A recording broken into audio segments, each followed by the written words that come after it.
Seats. We're going to start in 2 minutes.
Okay, what do you say? Should we start? Please clear the aisles. A quorum being present, I call the meeting to order. I'd like to get the aisles cleared, please. Find your way to a seat.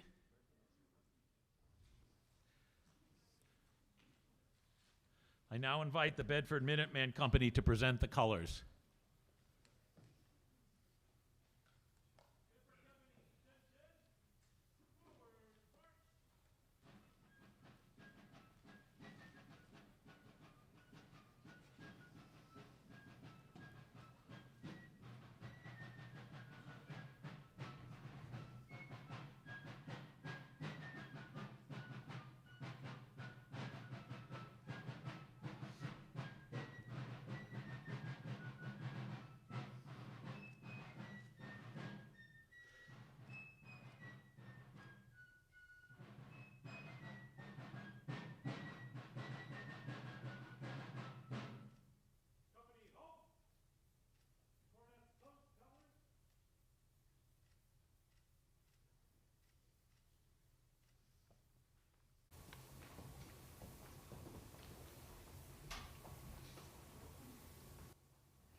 Good evening. We are not employing an overflow room tonight, so if as late meeting members arrive, please accommodate them with vacant seats. I have examined and found the order of the call of the meeting in order and the officer's return of service. The town clerk has confirmed the timely delivery of the warrant to residents at this annual town meeting. I ask your consent for me to appoint Michael Batarian as deputy moderator to serve until the next annual meeting. By a show of voting cards, all in favor, please raise your cards. Thank you. Any opposed? Thank you. I appoint Mr. Batarian as the deputy moderator. The town clerk will swear him in. Mr. Batarian will manage the meeting and count the votes in the overflow room if it has to be employed later on, and he will take temporary control of the meeting here at the main podium if I need a break. At this time, I also ask your consent for me to recognize the town manager or any other non-resident town officials I deem suited to best answer a member's question. All in favor, please raise your voting cards. Thank you. Any objections? Thank you. So consent has been given. Town meeting is the legislative body of our town and has been held here in Bedford since 1729. Tonight, I would like again to recognize the contribution of this same body 250 years ago in the formation of our country by reciting a vote taken at a general town meeting in 1776. To wit, at a general town meeting legally assembled on the 7th day of June, AD 1775, Deacon Stephen Davis was chosen moderator. Then the following article was considered and acted upon, viz., a resolve of the late House of Representatives passed on the 10th of May, AD 1776, that the inhabitants of each town in this colony ought in full meeting warned for that purpose to advise the person or persons who should be chosen to represent them in the next general court, whether should the Honorable Congress, for the safety of the said colonies, declare them independent of the Kingdom of Great Britain. Voted that we, the said inhabitants, will solemnly engage with our lives and fortunes to support them in the measure. Our country's Declaration of Independence was enacted less than 3 weeks later. Tonight, it is our continued responsibility to make laws and approve the expenditure of money. We will deliberate, advocate our positions, and make decisions. It is my responsibility to assure that all eligible meeting members feel welcome and enabled to participate within the rules we have established. I take that responsibility seriously. Town meeting is a business meeting of the town. As such, proper decorum must be maintained at all times. If you wish to speak, please observe the following rules. No voter may speak without being recognized by the moderator.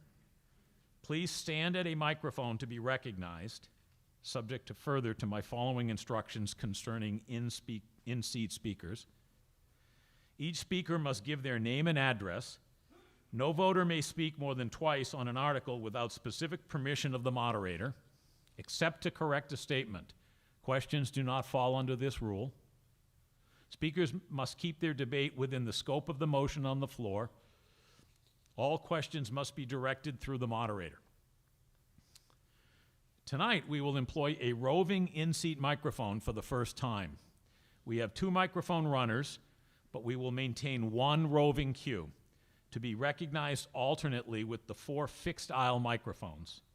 We will manage the in-seat microphone queue from the far left aisle as you face the stage.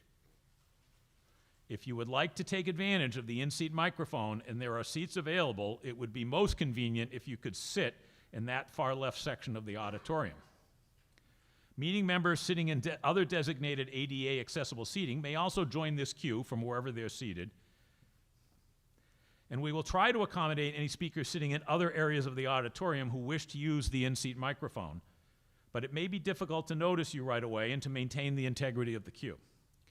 Depending upon our experience tonight, we hope to expand coverage of this in-seat speaking facility at future town meetings. Speakers who are able to join the aisle queues are encouraged to continue using these microphones.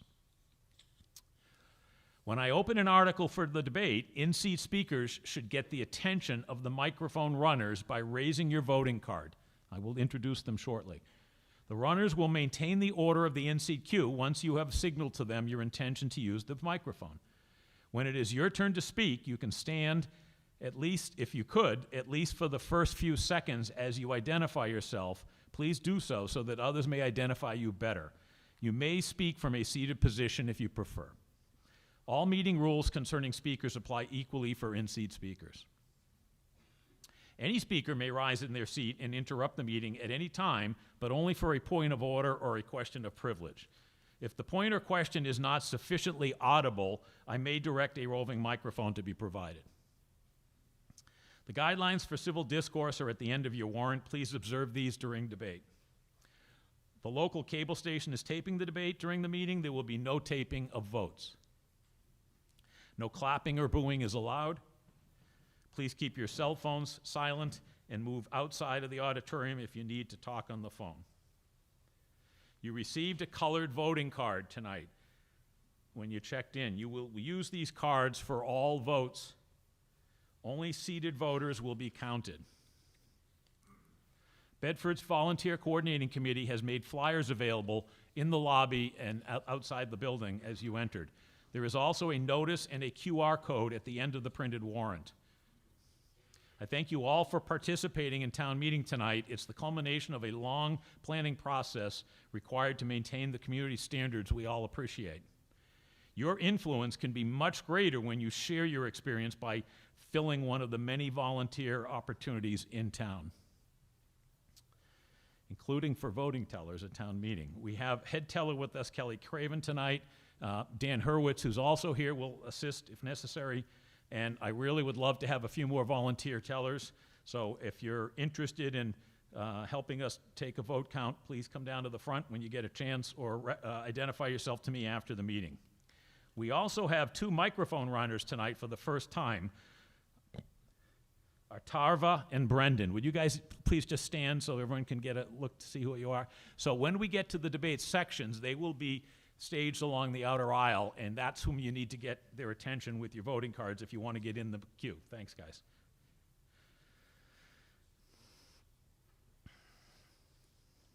Okay, I think we're ready. Let's begin.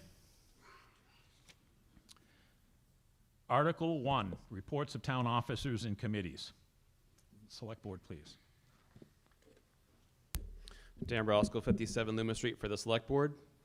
I'm going to start with the memorial resolution. Whereas since the annual town meeting of 2025, employees, officers, and committee members of the town have passed away, having performed their duties faithfully, dedicating their time and skills to benefit the residents of Bedford.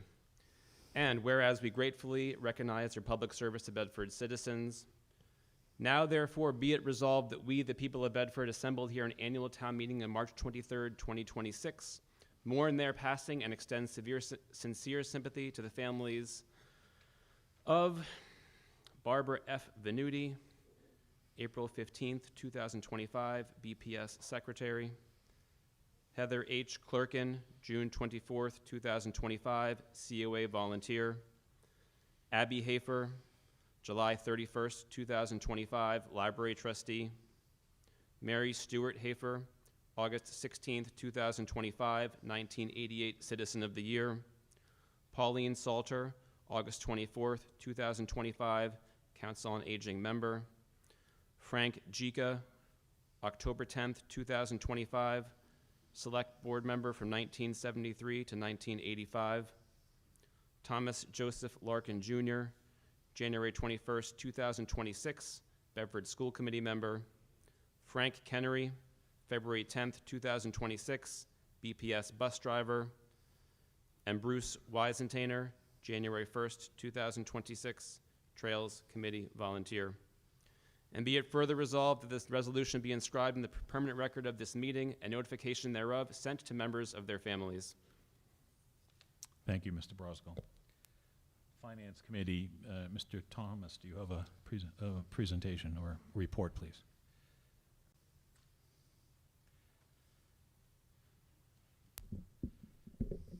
Not as tall as Dan. Ben Thomas, 2 Apple Tree Lane, for representing the Finance Committee. This is our usual presentation to give you some feel for how we're doing financially, what kind of state we're in. It is by no means an audit in real time. It's just trying to give you a feel for where we're going and where we've been.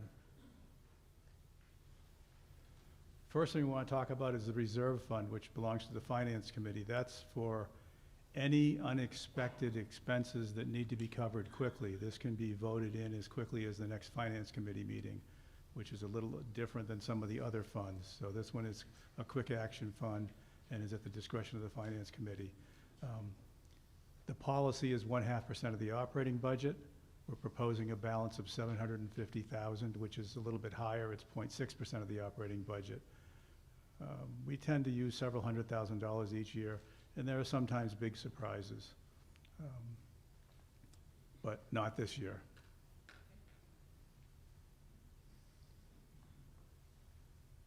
stabilization fund, this is a fund that can be released only by town meeting and a vote. And it's been something we haven't tapped into in quite some time. You'll notice at the very bottom, the policy is 2.5 million to 7.6 million, which in better terms is 2% to 6% of the operating budget. Right now, we're not putting any money in because it's over the top of its range and it's just collecting interest. So at the moment, we're content to leave it like that, collect a little bit of interest each year. Well, I guess at $8 million, it's a lot of interest each year. And let that see where it goes. Free cash, which always confuses the daylights out of everybody. Free cash was certified for FY26 at $15 million. That's an anchor point for all the calculations that follow afterwards.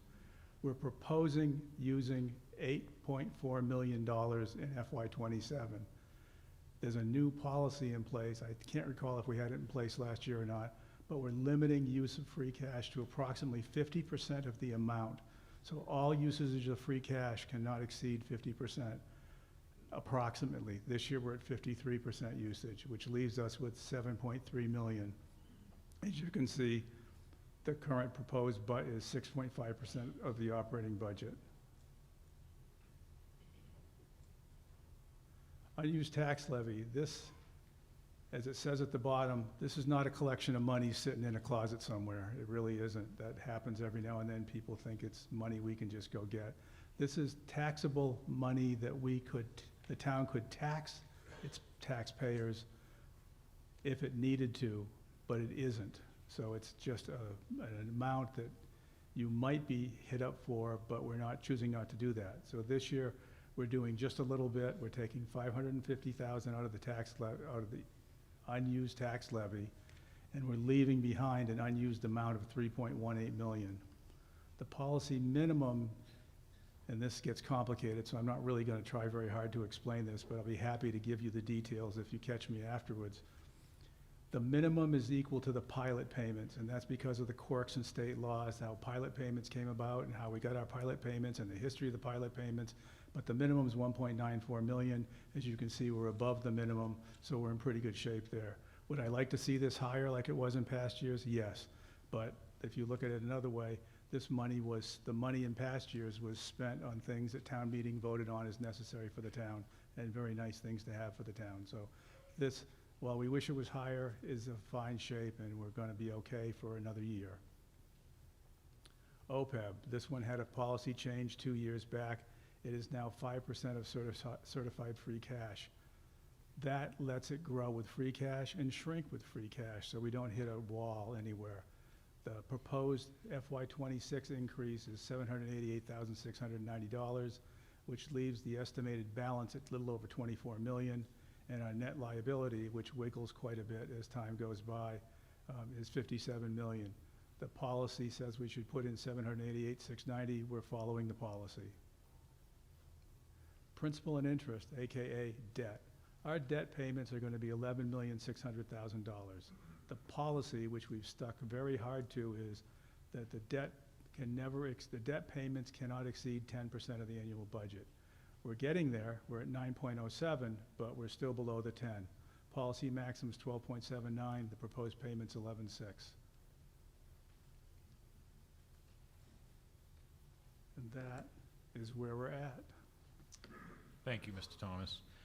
Okay, I'd like to remind people, too, that there is additional information about some of the business before the meeting tonight in the printed warrant, specifically the operating budget and capital expenditures budget.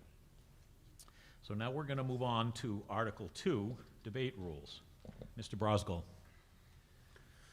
Dan Brosgol, 57 Loomis Street for the Select Board.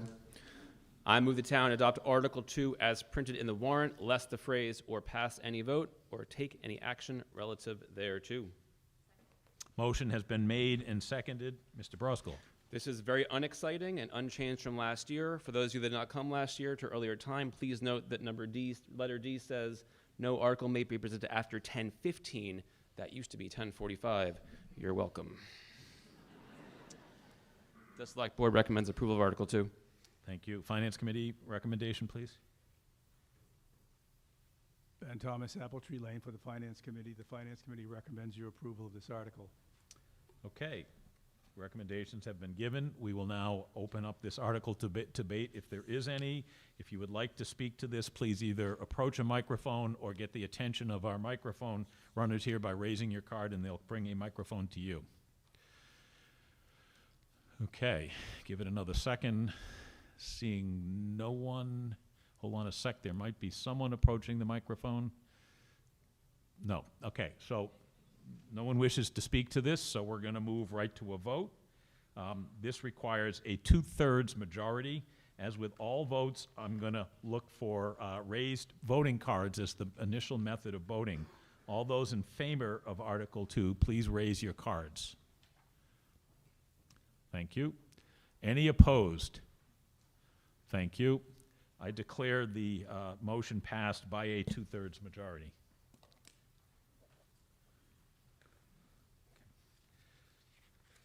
Okay, Article 3, consent article. Mr. Brosgol. Darren Bosco, 57 Loomis Street. For the Select Board, I move the town adopt Article 3 as printed in the warrant, less the phrase "or pass any vote" or take any action relative thereto. Motion has been made and seconded. Mr. Brosgol. Another generally unexciting article with general business, same stuff we do every year now regarding some taxation, some easements, and some tax work-off reimbursements. No more detail I think is necessary. Select Board recommends approval of this article. Finance Committee. Ben Thomas, Apple Tree Lane for the Finance Committee. The Finance Committee recommends your approval of this article. Okay, would anyone like to speak to this motion? I don't see anyone approaching the microphones, and I don't see anyone waving their cards for our microphone runners, so I'm going to assume no debate is required. We're going to move right on to a vote. All those in favor, please raise your voting cards. This requires a simple majority. Thank you. All those opposed, please raise your cards. Okay, I declare that vote passed unanimously. So we're going to now move on to Article 4, Revolving Fund Expenditure Limits. Ms. Malone.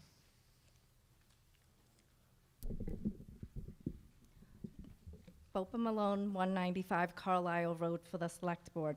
I move that the town adopt the expenditure limits set forth in Article 4 as printed in the warrant, less the phrase "or pass any vote" or take any action relative thereto. Motion has been made and seconded. Ms. Malone. This is an article we see every year at town meeting. It sets the limits of the amount of money that can be expended from the revolving funds that are listed in your warrant. These are separate funds with independent revenue sources, which are designed to have incoming money pay for outgoing expenses. For example, every year the Board of Health provides seasonal flu shots to residents. Most of the time, the town is reimbursed for these shots by insurers. The reimbursements we receive go into the Board of Health revolving fund, which is then used to help defray the costs to provide the vaccines. The total spending limits allowed for each fund must be established annually by town meeting. The limits that you see in your warrant for the existing revolving funds are the same as last year, with the exception of the DPW refuse and recycling revolving fund, which is increasing from $150,000 to $200,000. The recycling revolving fund is used to manage revenues received from residents for core trash and recycling services, including bulky item and white goods collection, second trash carts, larger recycling carts, overflow trash bags, and backyard compost bins. Revenues collected for these funds, for these services, are deposited into the fund on a short-term basis and subsequently used to pay contractors and vendors that provide the associated services. Over time, DPW has expanded the availability and volume of these paid service offerings. As a result, there is significantly more movement of funds in and out of the recycling revolving fund than in prior years. This adjustment reflects operational growth rather than increased costs and will ensure that DPW can continue to manage these services efficiently and without impact to the operating budget. Maintaining limits on our revolving funds is a routine but important means for us to manage the flow of money for critical town programs. The Select Board recommends approval of Article 4. Thank you. Finance Committee, please. Ben Thomas, Apple Tree Lane for the Finance Committee. The Finance Committee recommends your approval of this article. Thank you. Does anyone wish to be heard? If so, please approach a microphone or get the attention of the microphone runners. I'm going to recognize microphone 3. Robin Steele, 7 Jeffrey Circle. You stated that this was based on what was printed in the warrant, and it doesn't match for 4503 in the final column. It's different in the warrant.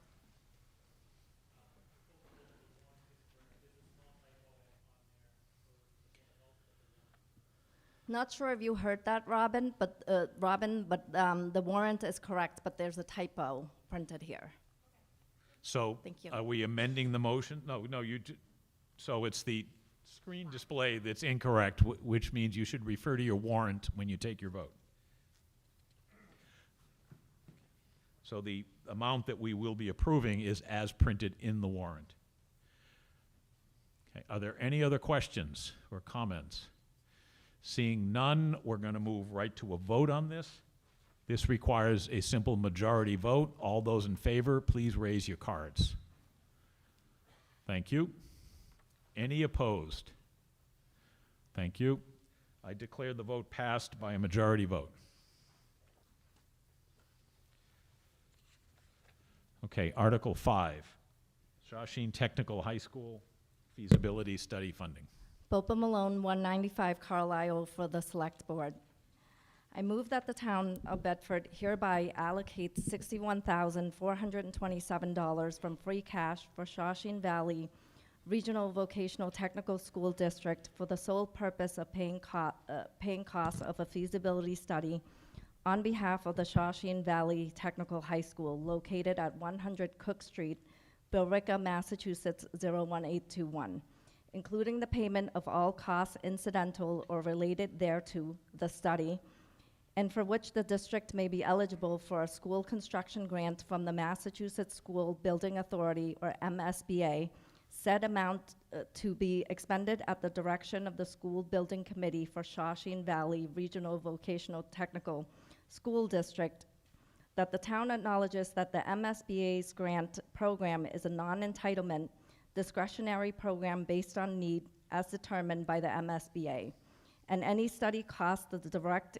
incurs in excess of any grant approved by and received from the MSBA shall be the sole responsibility of the district and its member municipalities. Provided further that any grant that district may receive from the MSBA for the study shall be as set forth in the feasibility study agreement that may be executed between the district and the MSBA, and that the amount of funding authorized by the district shall be reduced by any grant amount set forth in the feasibility study agreement that may be executed between the district and the MSBA. Do I have a second? Thank you. The motion has been made and seconded. Ms. Malone. So Shawshene Valley Technical High School, located in Billerica, is a public vocational technical high school serving students from Billerica, Bedford, Burlington, Tewksbury, and Wilmington. It offers a blend of academic and career technical education with 21 vocational programs such as automotive, technology, culinary arts, and health assisting, alongside core subjects and college prep options.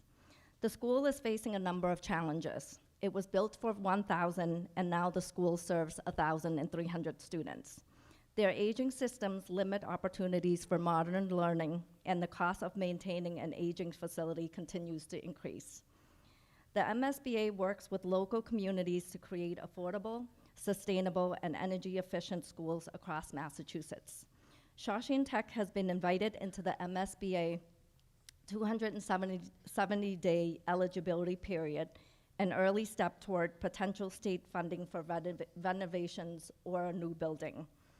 To move forward with the process, the school needs to conduct a feasibility study to assess current building conditions, compare options whether to renovate or rebuild, and identify costs and funding scenarios. The total cost of the feasibility study is $1,498,587, split among 5 towns. Bedford's portion is $61,427. This funding would allow the district to fully explore its option and stay eligible for state funding. If funding isn't approved, the project stops. Shawshene loses eligibility for state funding, and the district remains in a cycle of costly repairs to keep the building operational. Funding must be secured by May 28, 2026 to remain in the MSBA pipeline. The Select Board recommends approval of Article 5. Thank you. Finance Committee? Ben Thomas, Apple Tree Lane for the Finance Committee. The Finance Committee recommends your approval of this article. Thank you. I'm going to open this one up for debate. Does anyone wish to speak? I'm going to recognize microphone 2, please. Thank you. Walter St. Ange, 102 Pine Hill Road. I'm in favor of this article. I think we obviously should do the feasibility study, but I'm curious, one, how many students currently attend Shawshene? I noticed in the operating budget for next year, there's an increase. I think it was 8 students at Shawshene, 2 at Minuteman. So it may be a growing number. Is that a trend that's been continuing? And what's the basis for Bedford's share of over $1 million only being $61,000? That seems a very small percentage. Obviously, I think we have a fairly small number of students in the total population, and is there any sense of the range of cost of the actual project that's likely to emerge from this, because that will be far more than $1 million, I'm afraid.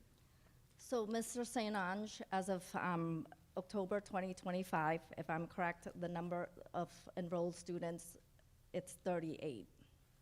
And because I think you had asked about Bedford being the smallest, it's because we have the smallest number of students there amongst the 5 towns. But in terms of the total costs, does it?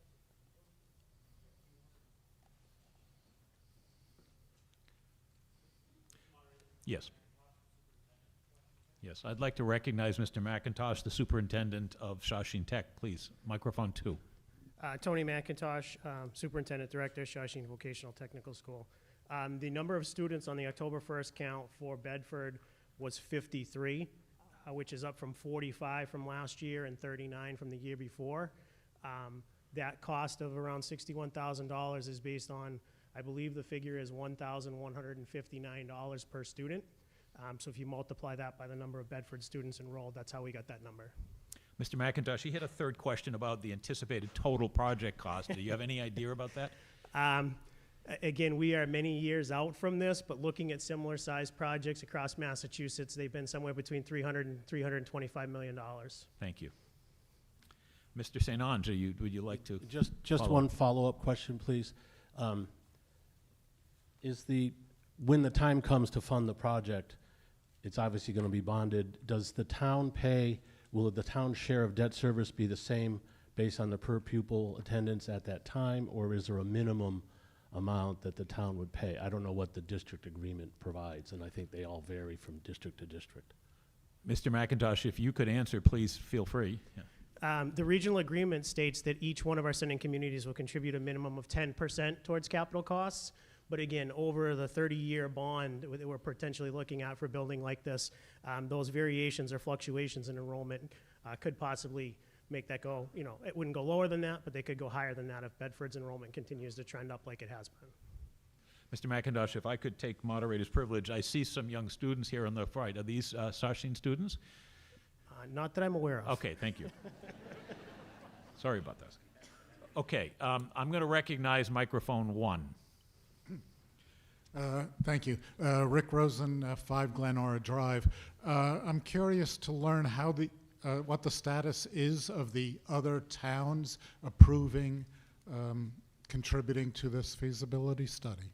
So, Mr. Rosen, we're the first to have the town meeting at the moment, and they haven't had it yet. And then if those town votes no, then this would be null.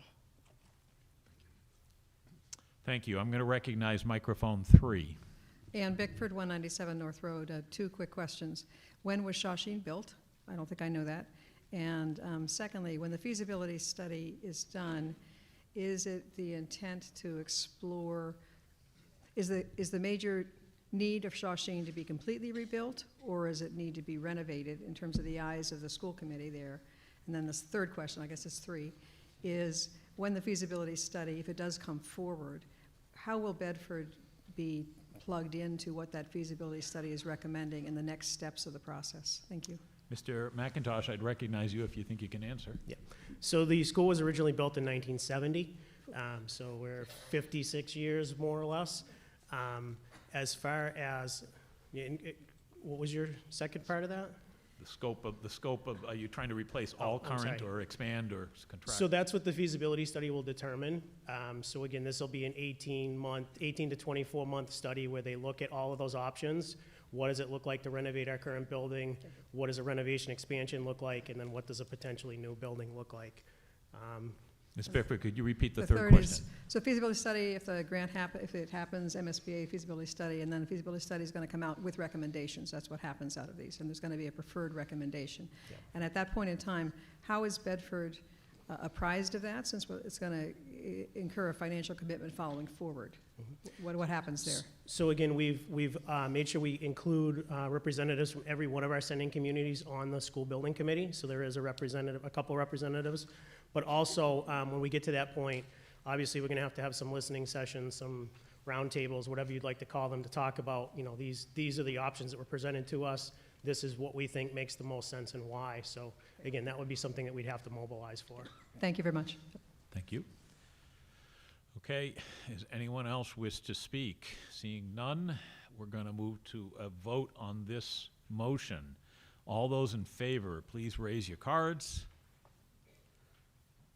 Thank you. This requires a majority vote. All those opposed? I don't see any. I'm going to declare that vote passed unanimously. I'm sorry. Was there one up front? Okay, so it passed by a majority vote. Thank you. Article 6, Community Preservation Budget, fiscal year 2027. We're going to start this one with the presentation, and then we will follow with the motion after that. Mr. Hannigan with just the presentation, please. Thank you, Mr. Moderator. Sean Hannigan, 5 Hunt Road, speaking for both the Community Preservation Committee and the Select Board. Article 6 requests town meeting to approve the fiscal year 2027 Community Preservation Budget. The Community Preservation Committee reviews all proposals and makes recommendations to town meeting about how to spend community preservation funds. The committee has representatives from the Bedford Housing Authority, the Bedford Housing Partnership, the Select Board, Historic Preservation, the Planning Board, the Recreation and the Conservation Commissions, as well as 2 at-large members. The Community Preservation Act, passed in 2000, allows Bedford taxpayers to assess a surcharge on property taxes and receive matching funds from the state for the money we raised. That money can be appropriated by town meeting for projects recommended by the Community Preservation Committee. The law allows projects for open space, affordable housing, historic preservation, and recreation. We are required by law to spend or set aside 10% of our annual budget for 3 of those categories: open space, affordable housing, and historic preservation. Every year, the Community Preservation Committee creates a program and plan which is available on the town's website. This pie chart represents the categories of approved projects over the past 2+ decades. You see, we're roughly equal with the different categories, and it should be noted that less than 1% of the charges go towards administrative costs. This chart shows the income to the Community Preservation Fund from tax revenue and a 16% estimated state match, as well as the undesignated fund balance from previous years. This 16% match is a conservative estimate based upon amounts received in recent years. This chart shows the amount of the proposed appropriations from the Community Preservation Fund covering the 18 projects recommended this year by the Community Preservation Committee. Recreation and open space is combined because there is substantial overlap between the categories. Let's get into the projects. Project 1, for administrative expenses, these are things like public notices, legal fees, and dues. Any unspent funds returned to the CP available fund balance. Project 2, The Life Management Collaborative continues to help Bedford residents living in low-income rental housing increase their income and improve their overall economic independence through providing case management and counseling with budgeting, financial literacy, job seeking, and educational goal setting. This year, because of a new partnership between Bedford Health and Human Services and community teamwork, the program can increase from 10 to 25 families. Project 3, the Regional Housing Services Office has been providing consulting services to the town, which are essential to ensure our compliance with all affordable housing requirements and also to help residents access certain services related to affordable housing. Project 4, preservation evaluation lists dating from 1811 to 1859 and 2 volumes of annual reports. Project 5, installation of a new control unit for the HVAC equipment that provides air with the proper temperature and humidity levels to the vault at Town Hall. This vault, located on the lower level of Town Hall, holds a variety of historic documents for the town. Consistent temperature and humidity levels are necessary to ensure the preservation of these documents. Currently, the controls for the HVAC system have failed. Project 6, rehabilitation of athletic field fencing for multiple baseball and softball fields with a focus on Page Field, E Field, and A Field. Other fields will have fencing added or rehabilitated as the budget allows. This project will help improve the safety of the playing fields by installation of the standard 5-foot black fencing that has been used in all playing fields in recent years. Project 7, to fund the principal payments of bonds for the following projects: Liljegren Way and Mudge Way Athletic Fields, Bedford Village, and Fawn Lake. Project 8 is to fund the interest payment for those same projects. Project 9, to rehabilitate, restore, and preserve historic signage, photos, tile apparatus, and other items of historical value to be placed in the new fire station. The next slide will have more information and some pictures of what will be preserved. Project 10, to create and replace interpretive signage for approximately 14 historic locations in Bedford, including but not limited to Fitch Tavern, Hartwell Town Forest, Bacon Mill and House, Old Burying Ground, and the Old Reservoir and Ringwell. The picture here is an example of an interpretive sign. Some examples of items that are going to be restored or preserved at the new fire station include historic documents and pictures, the iconic signage that is currently outside of the current fire station headquarters, the Eagle, the first firefighting apparatus ever owned by the town of Bedford, which is now in the Reed Room. These items will be displayed in the lobby of the new headquarters currently being built at 139 The Great Road, along with pictures and other memorabilia, such as a subway tile and angle iron recovered from the Twin Towers of the World Trade Center after September 11th. Project 11, the repainting of portions of the Bedford Free Public Library ceilings. This is not a regular paint job due to the height of the ceilings. Project 12, restoration of the Madeline Lord sculpture and base, located between Town Hall and the Town Center building, as depicted on this slide. This is a public art installation funded by the Bedford Cultural Council and installed in 1991. The brick pavers and landscaping around the area will also be repaired. Project 13, appropriation to the Municipal Affordable Housing Trust for a future affordable housing project in Bedford. Per trust discussion, this funding request is intended to increase the affordability of units for new developments rather than create new units or developments. Project 14, to perform study and design of the existing HVAC system in the old town hall to determine the proper replacement in accordance with the town's approved energy efficiency goals. The current unit is at its end of life.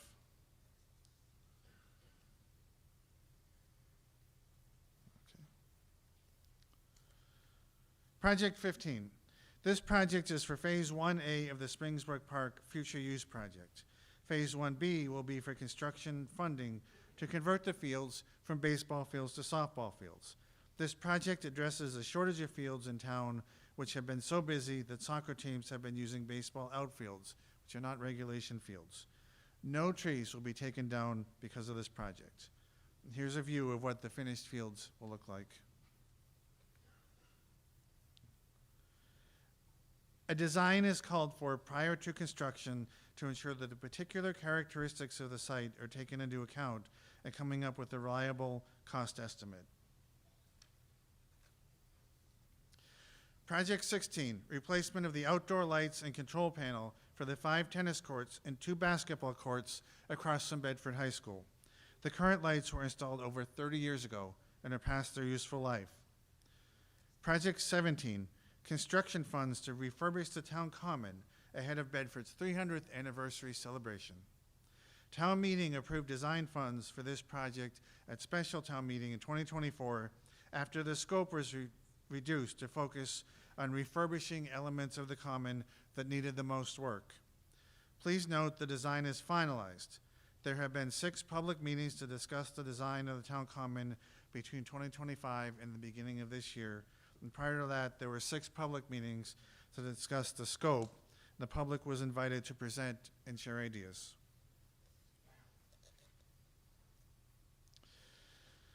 Here are some issues with the current town common. You see in the upper left, poor condition fencing. In the lower left, non-accessible features. The middle, lack of trees. Many of the trees have died recently. The upper right, the walkways that were installed in the 1980s are in poor condition. And the lower right, you see a missing sidewalk connection, of which there are several. Here's an aerial shot of the current town common.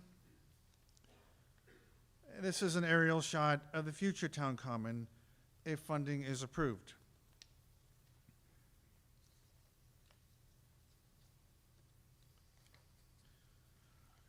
Some of the new common features are an improved layout with accessible walkways throughout the common, including from Great Road, South Road to the center of the common, fence replacement, accessible seating added, parking spaces being formalized on South Road. Even though people park there now, they're actually not technically parking spaces.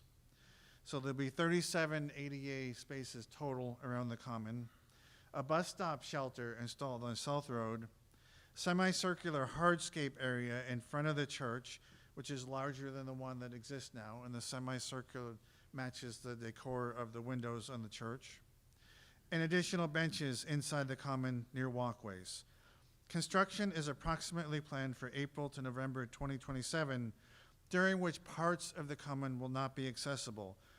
But there is no plan for a perimeter fence during the construction period, and no trees will be taken down.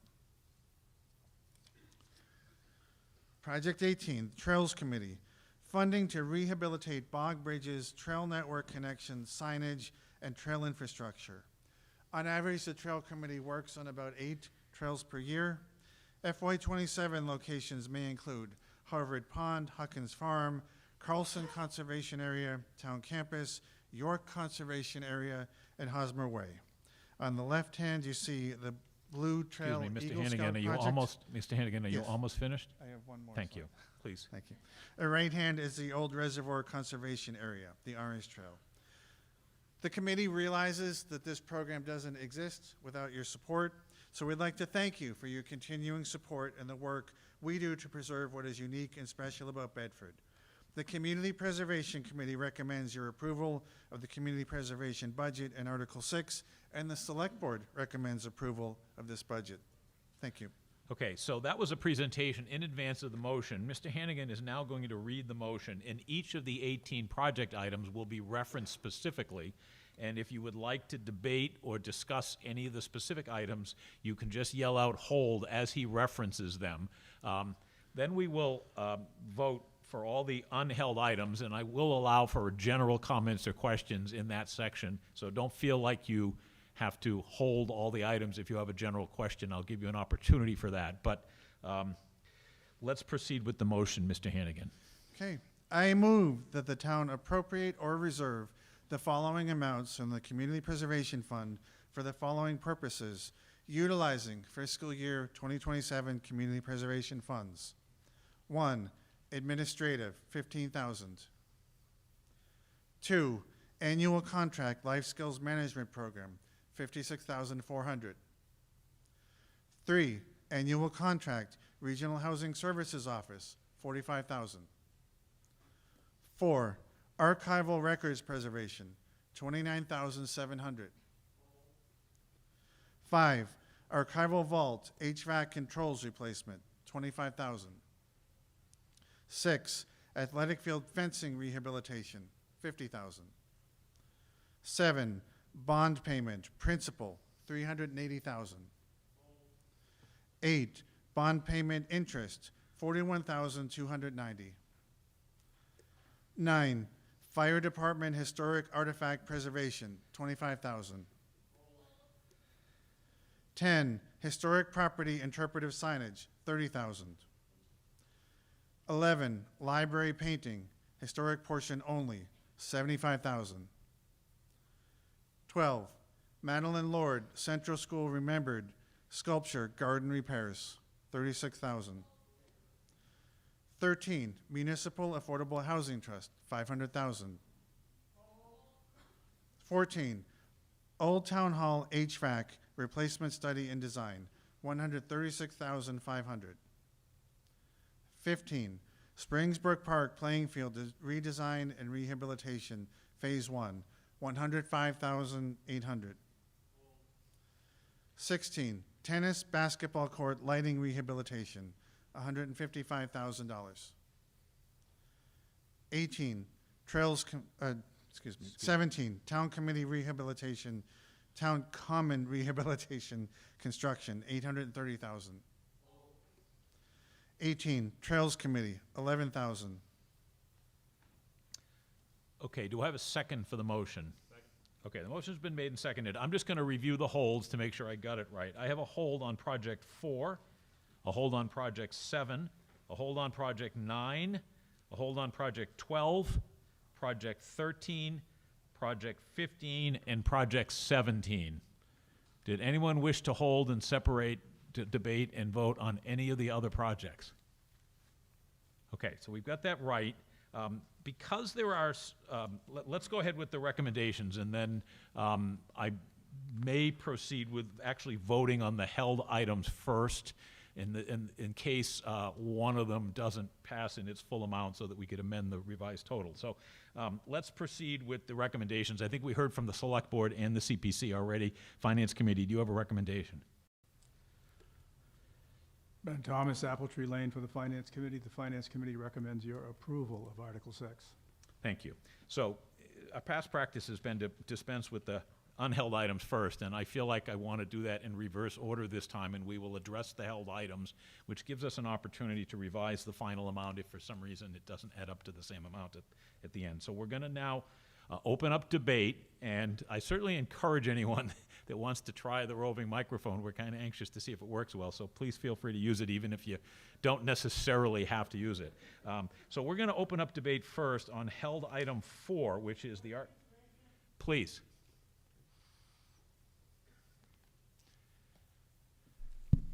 Microphone 2. Yeah, Jerome Pfeffer, 28 Battle Flag Road. The way everything was moved and things on the board said the total was $2,541,690, but the printed warrant says $2,546,690. Which is the correct number? Well, I'm looking at the motion and I'm looking at the warrant, and they both match. So unless Mr. Hannigan read it the wrong way, or unless there's a math error in the final motion, where did you come up, Mr. Pfeffer? Where did you come up with The that? printed warrant that was on the website was $2,546,690. Was that changed?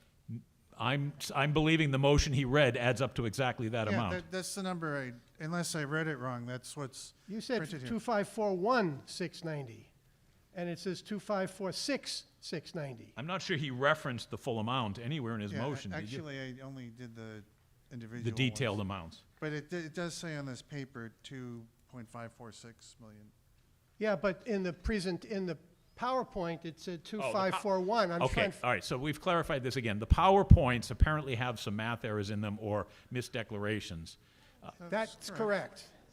That's what I have in the warrant. All right, thank you. Okay, I think we're all agreed at the moment the total number is $2,546,690, but that's subject to change by our subsequent votes here, so we'll make sure we get to the right number at the end. Okay, So now I'm going to open up debate for the held project number 4, archive records preservation. Does anyone wish to be heard? Microphone 2. Yes, Walter St. Ange, 102 Pine Hill Road.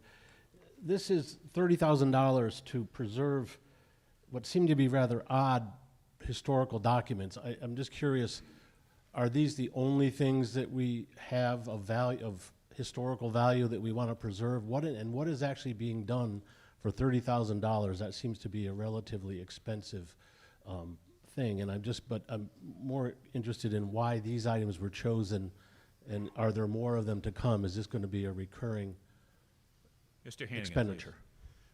Thank you for the question, Mr. St. Ange. So the answer is yes, that this is something that's happening over several years. There have already been some that have been done in the past.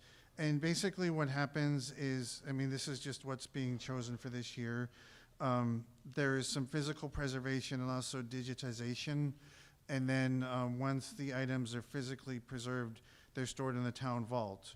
And it is something that a contractor does. But there are things like, tax lists of property, town annual reports, things that have historical interest to them.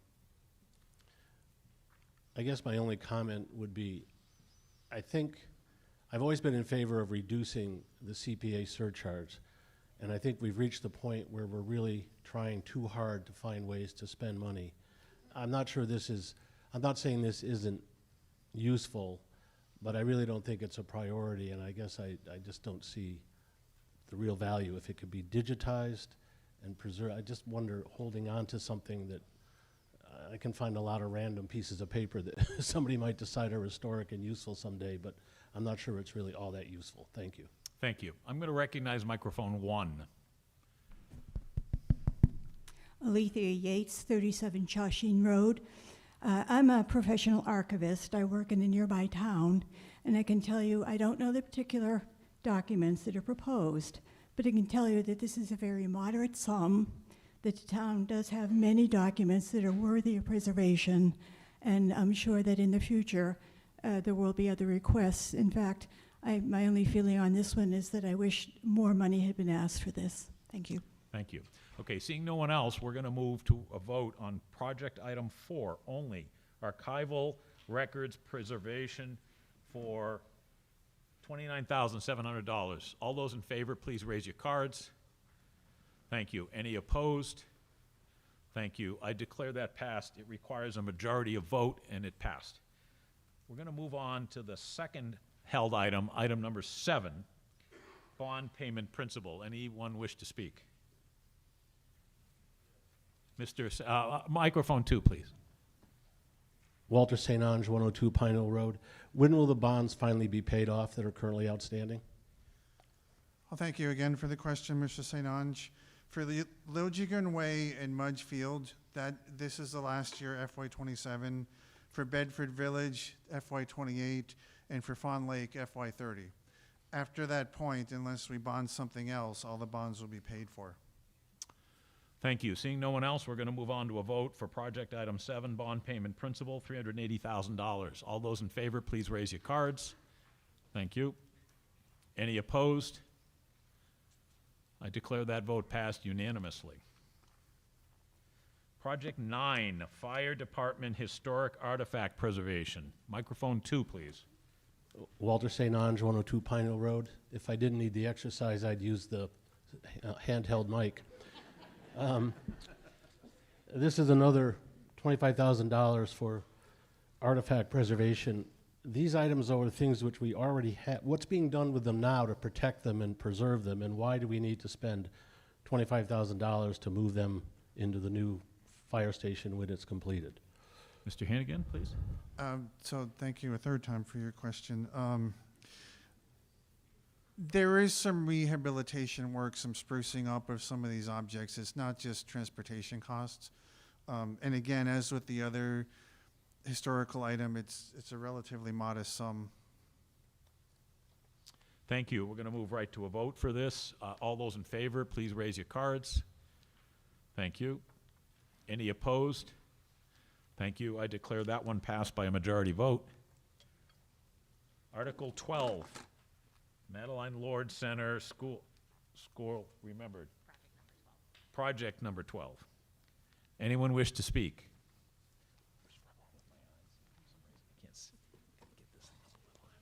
Microphone 2, please. I'm curious as to what Could you just state your name and your address, please? Bridget Clayton, 47 Dunster Road, Thank you. what exactly is getting done for $36,000? Mr. Hannigan? So thank you for the question. So what's going to get done is that sculpture that you see on the slide here is going to be spruced up some. I mean, it was put in over 30 years ago. But also, there's going to be some brick papers and landscaping. Some of them have gotten a little old and out of place. So the area will kind of get a nice little facelift. And one bonus, too, is because this is a cultural center thing, the project's actually going to be managed in-house by our Housing and Economic Development Coordinator, so we'll save some money on that. So the funds will really go to the work that will be done on this sculpture. Okay, thank you. Follow-up question? No, okay.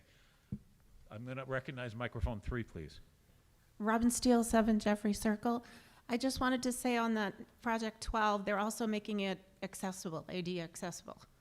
Thank you. Okay, we're going to move right to a vote for Project 12, which is at a cost of $36,000. All those in favor, please raise your cards. Thank you. Any opposed?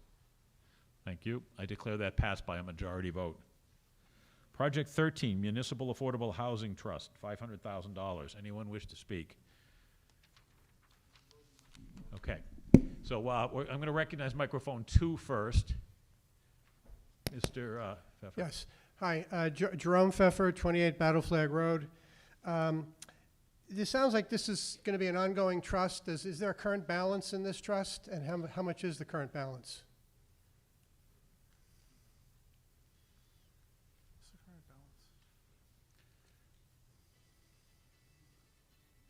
Oh, I have it here.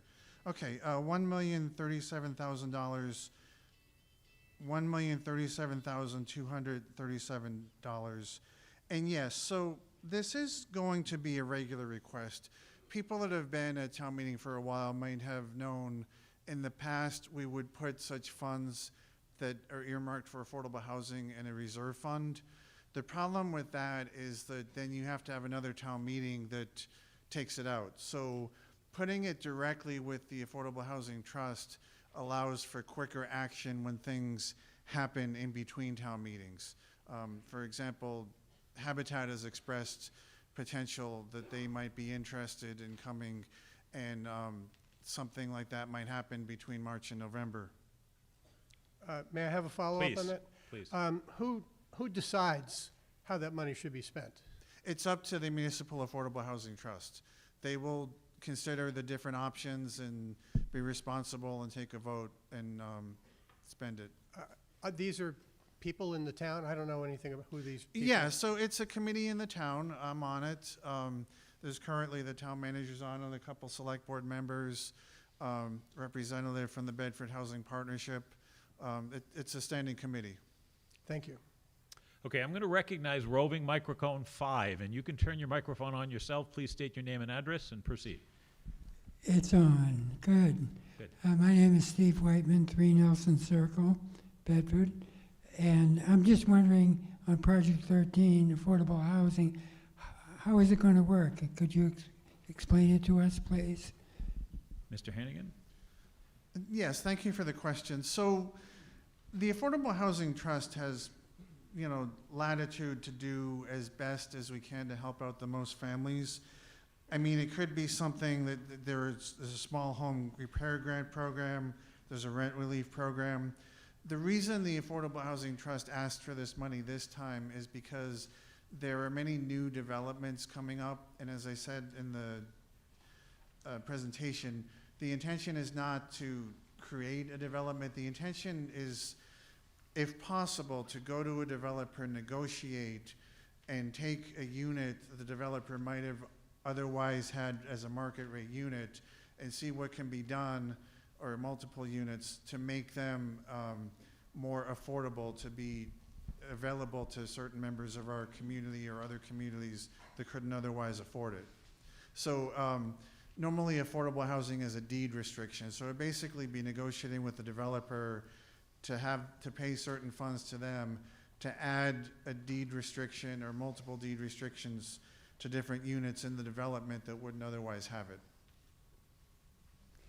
I have a question. Please. It's kind of a simple question, but in future housing building development, why can't we have incentives to have homes that are being built, residential homes, have a south-facing roof? So sometime in the future, if they, when possible, if they're interested in solar, they can add it as a clean energy. And that will reduce the cost of home ownership because they won't have to pay for fossil fuels when they're getting free energy. And even if it's one panel, it'll make a difference.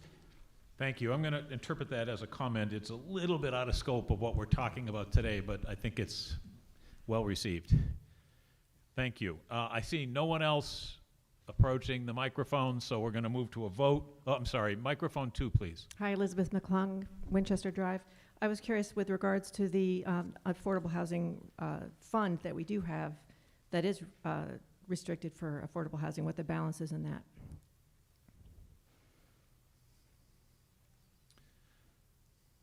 Mr. Hannigan, does that make sense to you, that question?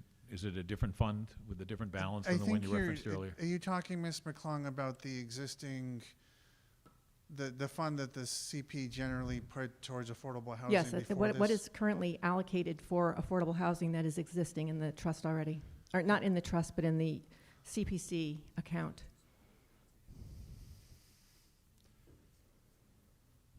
That's the trust.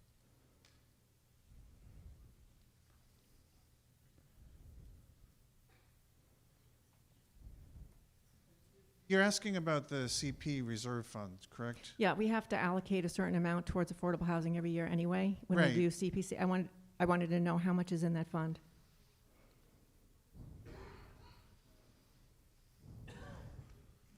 The one that you say you need to have a vote on in order to use. So, from what I'm seeing from the staff, there is no existing balance in that fund. What was decided a few years ago by the CP committee was instead of putting that fund in, because you're correct, you have to put at least 10% in, and that was something the committee would do regularly if they didn't have the projects, because we had to put it somewhere. Instead of doing that, in recent years, we've been giving it to the Municipal Affordable Housing Trust so that they can act on it more quickly. So the balance you refer to that used to exist now the fund you refer to now has no balance. So the town doesn't vote on any of the projects going forward, it's just this, your committee then, is that right? The That's right, town okay. votes to allocate the money to the trust, and then the trust votes, right, Right, to spend okay, the thank money, yes. Okay, we're going to move into a vote on Project 13 for the amount of $500,000. All those in favor, please raise your cards. Thank you. Any opposed? Thank you. I declare that passed by a majority vote. We're going to move on to held item 14, Springsbrook Park Playing Field Redesign and Rehabilitation, Phase 1, $105,800. Who would like to speak? I'm sorry, did I say something other than 15? I mean Project 15. Project 15, please, $105,800. I'm going to recognize microphone 2, please. Stu Trout, 35 Riverside Ave. Two questions. One, that sounds like an awful lot for a study for 2 fields, and I guess there's a parking structure to go with it.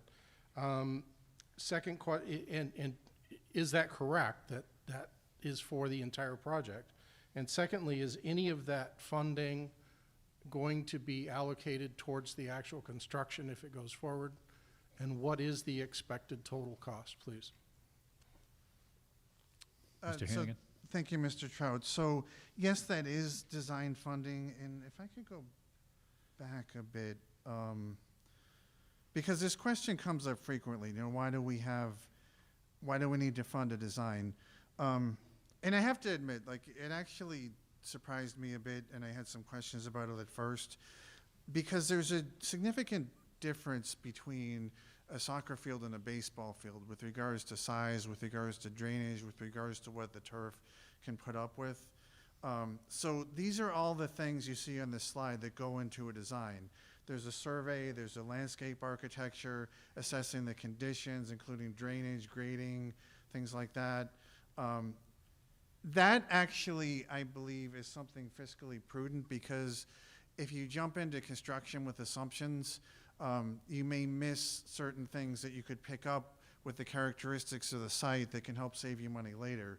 And the last question you had, Mr. Trout, was does this go into construction? And no, if this is not spent on design, the money will go back.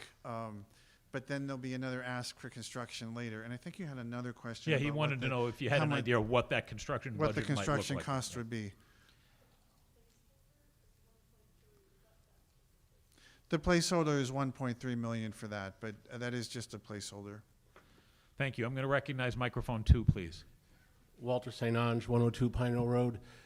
This is only for the playing fields that are closest to Springs Road, is that correct? That's correct. The playing fields we're looking at here Right. and the And parking. is the intention to replace them with natural grass, or is a turf field going to be proposed as part of this? This will be natural grass. Thank you. One final question, just who oversees this design? Is this the Recreation Commission or Town Manager's Office? Who's DPW? Who's responsible for reviewing this design as it proceeds? So, correct me if I'm wrong, but I believe it's the Recreation Committee in conjunction with the DPW. Yes. I'm going to recognize roving microphone 5, please. If you could just turn it on yourself and then make sure it works, yeah. Okay, yes. Hi. Mary Gallant, 10 Beacon Street. I'm speaking for myself and on behalf of the soccer committee. We really need these 2 soccer fields. These are going to be for our youngest players, which our numbers in soccer are growing tremendously. So we really need these 2 soccer fields in order to accommodate all the needs of all of our kids who are playing soccer, which is fantastic. Also, this will alleviate some of the stress that's happening on South Road fields. So if you ever go over there on a Saturday with all the parking that's happening on the street and in the neighborhoods, having these 2 fields is going to alleviate some of that traffic and stuff that's happening over there. So I really hope that we can pass this so that we can have these soccer fields. Thank you. Microphone 4, please. Nicholas Howard, 7 Daniels Drive. Is the scope limited to the fields and the parking, or is it the larger area mostly represented by the red rectangular, including the driveway up to the gate? Yeah, thank you, Mr. Howard. So this is really about the field structure. So the larger area maybe has some landscaping involved. But I'm glad to hear the question, because I know people hear Springsbrook Park, and there's a lot of Springsbrook Park besides this area right next to Springs Road. This is really limited to the 2 fields and the parking. The next phase of the Springsbrook project, where you hear things like swimming pools, and that is totally independent of this. This is really what the focus of this particular article is. Microphone 2, please. Elizabeth Klung, Winchester Drive. I just was curious, does the design phase include any conversation about warranty for the drainage work that's done? Because there was a big problem with the field that was done next to the high school, and the drainage wasn't done well, and it's continuing to be a problem for the town. Thank you. I'm not sure you can answer that, Mr. Hannigan, but if you could try. I don't know the answer to that, but does any of Okay, so the assistant town manager is saying it would be discussed with the design team. It may be something as part of the agreement that we sign with whoever the design team is. Thank you. Okay, we're going to move right to a vote now on Project 5, Springsbrook Park Playing Field, the redesign and rehabilitation, $105,800. All those in favor, please raise your cards. Thank you. All those opposed? Thank you. I declare that one passed by a majority vote. We have one more held item. It's Project 17, Town Common Rehabilitation, Construction, $830,000. I'm going to recognize microphone 2, please. Good evening, Rebecca Neal, 7 Hunt Road. Not sure why this was held, if it's just Stacy and I standing up here.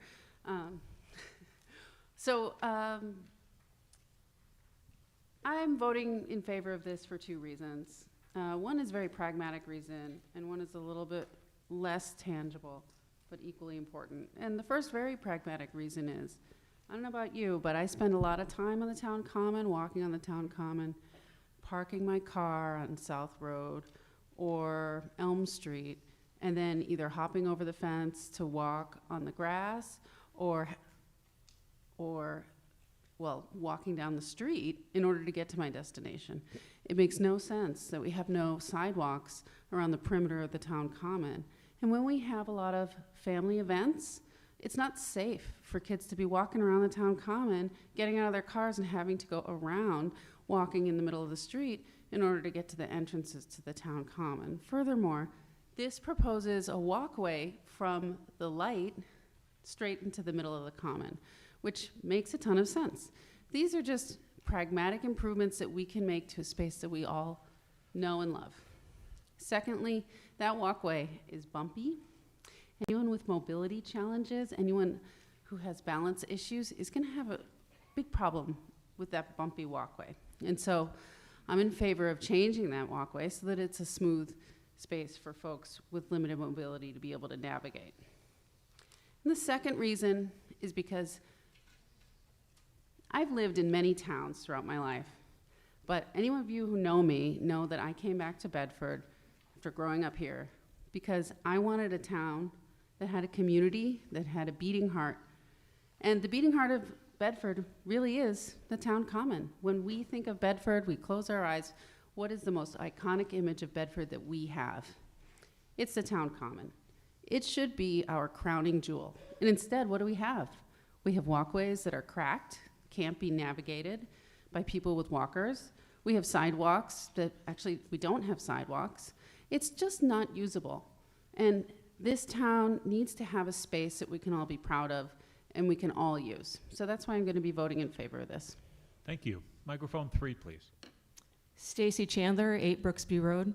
I'm the current president of the governing board of First Parish in Bedford, the church that's on the common. And I want to say that in that capacity, I'm speaking on behalf of the church tonight. For the past 2 years, we've had a committee of parishioners as well as our senior minister who have been working with the town on this plan. And we are very much in support of these improvements and this rehabilitation. So I simply want to say we very much encourage a yes vote on this project, on this part of the article. Thank you. Thank you. I'm going to go back to microphone 3 again, please. Microphone 3. Yes, Judy Tody, Hawthorne Lane. I believe in the presentation it was mentioned that a bus shelter is part of this project. My question is, will it be shorter than the existing bench such that the sidewalk can be plowed so that people waiting for the 62 bus are not endangered by having to wait in the roadway? Mr. Hannigan, I don't know whether you can answer that, but please try. The sidewalk and shelter will be cleared by DPW. Thank you. I'm going to recognize microphone 3 again, please. Dawn LaFrance Linden, 9 Hartford Street. I am the chair of the Transportation Advisory Committee, and I want to just take a minute to point out some of the relevant transportation improvements that may not be obvious to folks in the audience. If you take a look at both of the intersections on Great Road, if you've ever tried to cross, particularly where Elm Street meets Great Road, it's hard visually. It's a long crossing. The bump outs you can see on the corner of the common will shorten your crossing distance and improve your visibility. As a previous commenter already said, the sidewalks will make it safer for people to get out of their vehicles and access the common, especially in snowy or wet conditions. And there will be additional crosswalks if you see them on the corner of the bottom left corner. There will be additional crosswalks over South Road, which is a path to the middle school, to the high school. So the Transportation Advisory Committee supports this article, and we hope you will join us in voting for it. Thank you. Microphone 4, please. Christina Carby, 7 Daniels Drive. A question I do have about what was just stated about the intersections on the Great Road. Are those part of the $880,000 sum, or are those part of, I think I read in the Citizen, it was a DPW budget?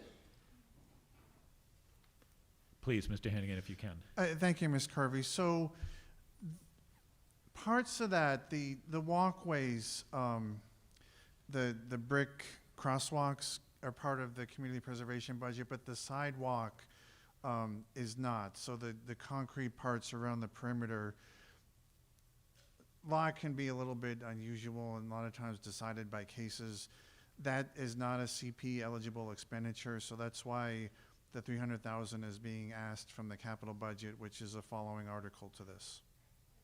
Excuse me. And what about the parking spaces on South Road? Are those part of the 880, or would they be part of the 300,000? They're part of the 880, correct? Yes. All right, thank you. I wanted to say that this strikes me as being a very expensive project for what is essentially a common beautification situation we have here. I do agree that the walkways could be improved.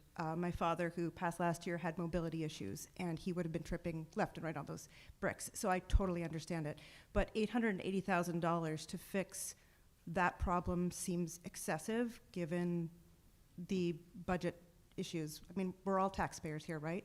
I personally don't use the Common. I know other folks here do. I'm more of a trails user, and I just want to point out that I was sort of amused to see that we are budgeting 80 times as much money for this Common project as we are for the trails in this town. That's all. Thank you. Thank you. Microphone 2, please. I'm sorry, Mr. Hannigan, would you like to reply to that? It was really a comment, but feel free. Sure. So I did, I appreciate the comment. I did want to point out something. I mean, this is not a part of the normal operating or capital budget. The town has already committed to supporting community preservation with the surcharge. So this money cannot be used to offset our tax levy, or if it doesn't get approved tonight, it basically just goes back to the general fund. I mean, that's what happens. So I just wanted to make that point. Thank you. Thank you. Microphone 2, please. Walter St. Ange, 102 Pine Hill Road. I have a question and a comment. The question just, I think you said this, that this will be completed in November of 27, which is fiscal 28, and does that include all of the sidewalk, everything? That's the entire project will be completed by then? Please. That is definitely the goal, yes. Thank you. And I guess my comment is, I agree, this is an expensive project. It's actually a $1.1 million plus project when you add in the $300,000 coming from the capital budget for the additional sidewalks. And are there some new, you said no trees are being taken down. Are the darker green trees, new trees on this, on the slide behind you? Yes, they are. And my only final comment would be, if you have any left over, could you please find a way to put them at Veterans Park, which has been utterly demolished? Thank you. Thank you. I'm going to recognize roving microphone 5, please.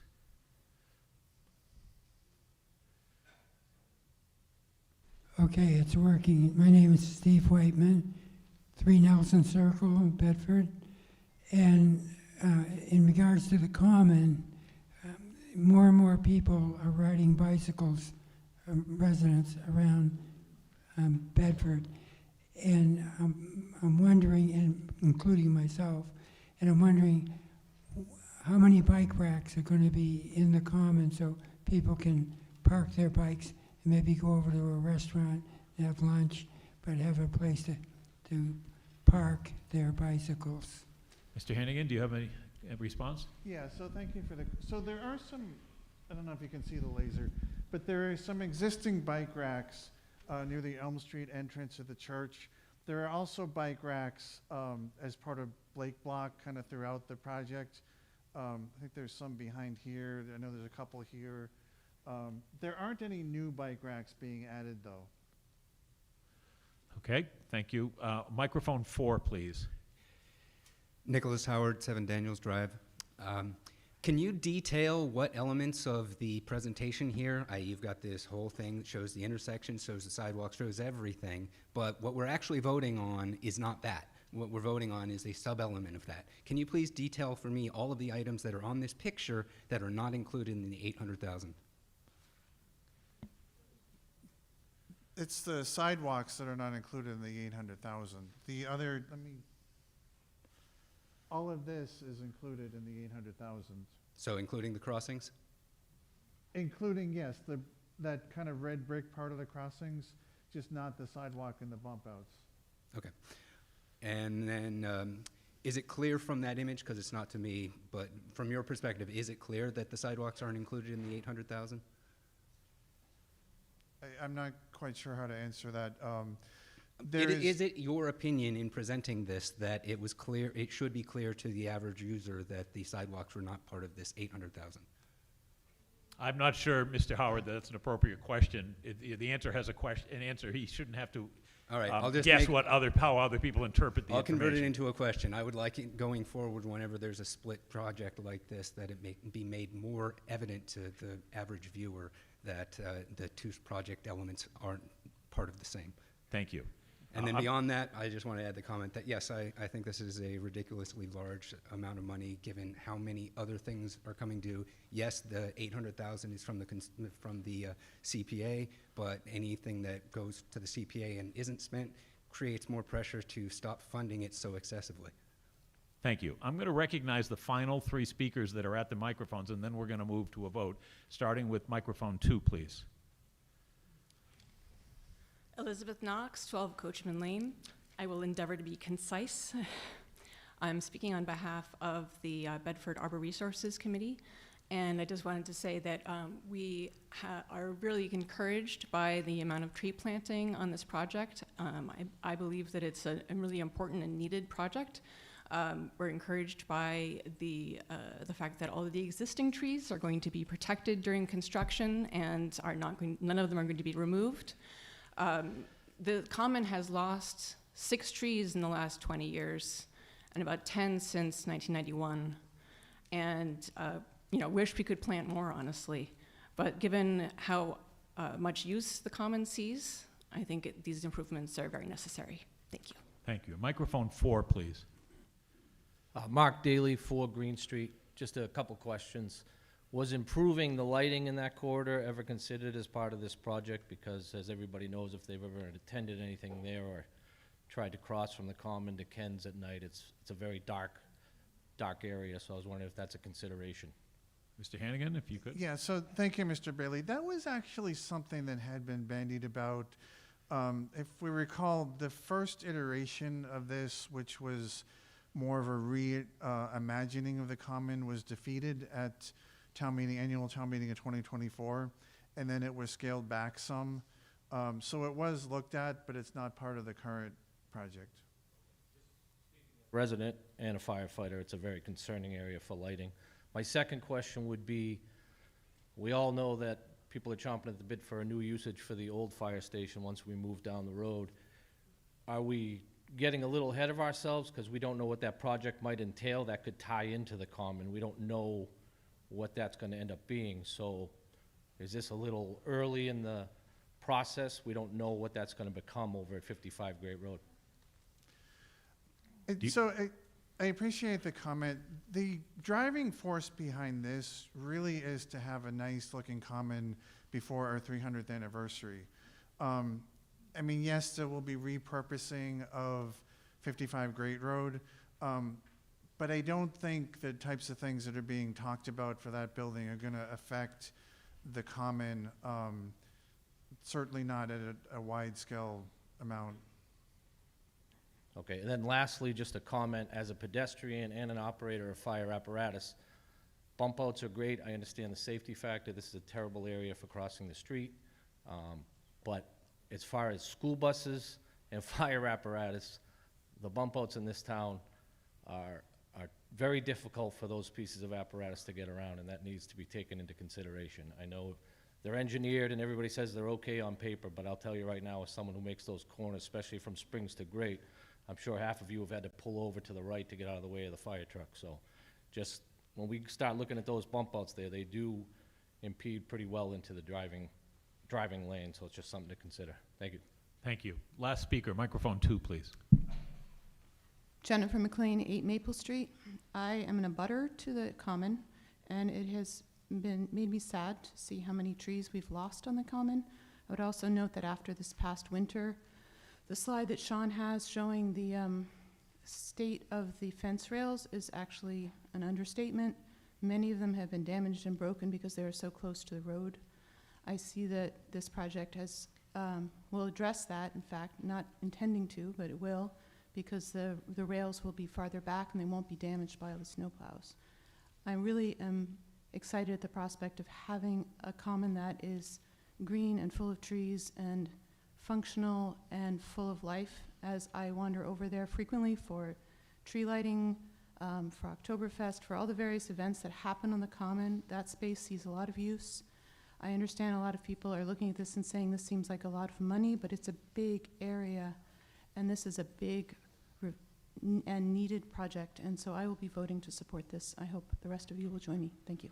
Thank you. All right, I'm just going to give a few seconds for that last speaker to get back to her seat, and then we're going to move on to a vote. This is Project 17, Town Common Rehabilitation Construction, in the amount of $830,000. All those in favor, please raise your cards. Thank you. All those opposed? Thank you. I declare that item passed by a majority vote. Okay, so we've now passed 7 of the original 18 articles. There are 11 left. The numbers have been moved individually for each project item. They still add up to the number that we all said they would add up to. I'm going to give one last chance if anyone wants to have a comment about all the other 11 items in general. Otherwise, I'm going to move right to a vote. Everyone's aware of what we're voting now. Okay, so for the remainder of Article 6, 11 project items, all those in favor, please raise your cards. Thank you. All those opposed? Thank you. I declare that motion passed by a majority vote.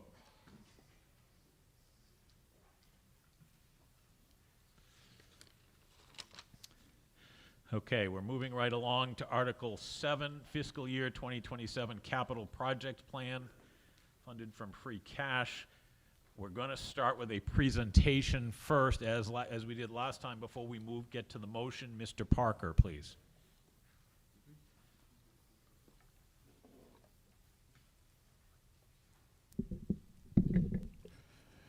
Terrence Parker, 98 South Road. I'm going to do a presentation on Article 7, Fiscal Year 2027 Capital Projects Plan. In the beginning, I would like to point out that there are a total of 24 capital projects being requested in the FY 27 plan, and I'm going to present them in the order that's shown in the warrant. This presentation covers all projects within Article 7, and then I'm going to present also about Article 8. All projects are concerning repair, replacement, or rehabilitation, or an existing piece of infrastructure or asset within the town. Some concern survey work, and some are related to traffic calming and traffic safety. This list is generated after a vigorous review process held over the summer and vetted by the Capital Expenditure Committee. The plan is then presented to the Select Board and then finally to the Finance Committee.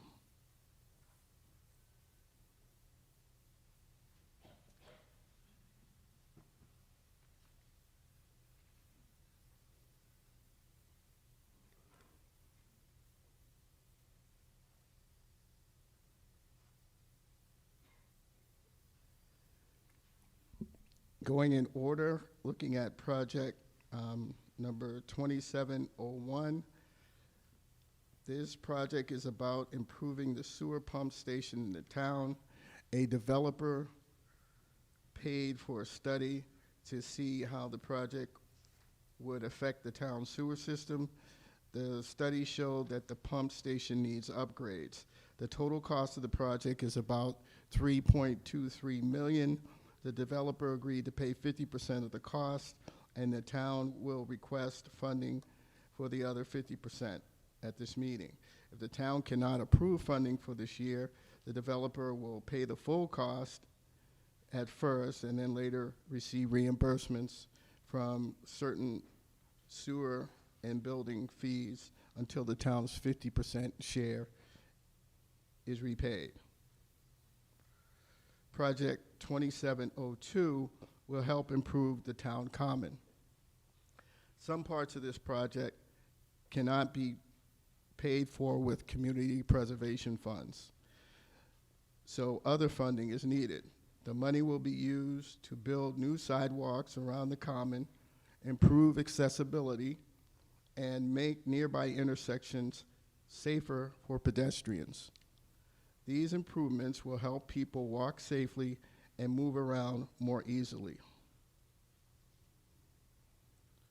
Project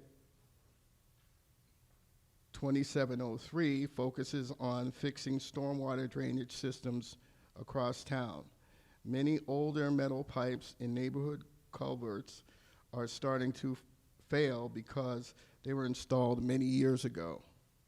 The project will repair and replace damaged drainage pipes and improve how water flows during storms. The Fernway Neighborhood Project is a part of this effort. It is planned as a multi-year project, with design work completed in FY26 and construction scheduled for FY27. Project 2704 helps reduce pollution in stormwater runoff. When runoff flows across roads and land, it can carry pollutants to local rivers and streams. This project will install and improve systems that better manage stormwater before it reaches natural water sources. These improvements will help protect the town's water resources and the environment. Project 2705 will repair and improve the grounds at Lane School. This project will replace worn-out walkways and fire lanes and upgrade ramps and sidewalks so they meet the current accessibility standards. It will also fix drainage problems around the school. These improvements will make school grounds safer and easier for everyone to use. The project requires close coordination with school programs and will be done in multiple places. Project 2706 supports traffic, calming, and safety improvements in neighborhoods. The goal is to slow down traffic and make streets safer for residents, especially where people live nearby. In FY26, traffic calming work began on Dunster Road. FY27 funding will pay for the second phase of improvements because more work was found to be needed after the traffic study was requested by residents. This study looks at traffic speeds, road markings, visibility, and intersection so that safety improvements can be made. Project number 2707 is part of the town's long-term plan to repair and replace aging water mains. Many of the older pipes are made of cast iron and have rust and mineral buildup inside them. The project will continue to replace and rehabilitate the older pipes. Doing this work helps provide cleaner water and keeps our water system working reliably. Project 2708 will install an advanced water metering system. This system automatically collects water, meter data, and sends it to a central location. It will improve billing accuracy and help the town detect leaks more quickly. It will also manage water resources more efficiently. Project 2708, I'll strike that. Project 2709 focuses on inspecting water service lines for lead and copper. New federal rules require towns to check the water systems for these materials and replace the pipes that contain them. So far, the town has not found any lead service lines during these inspections.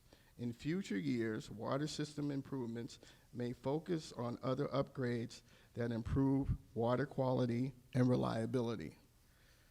Project 27... Excuse me, Mr. Parker, if I could just interrupt.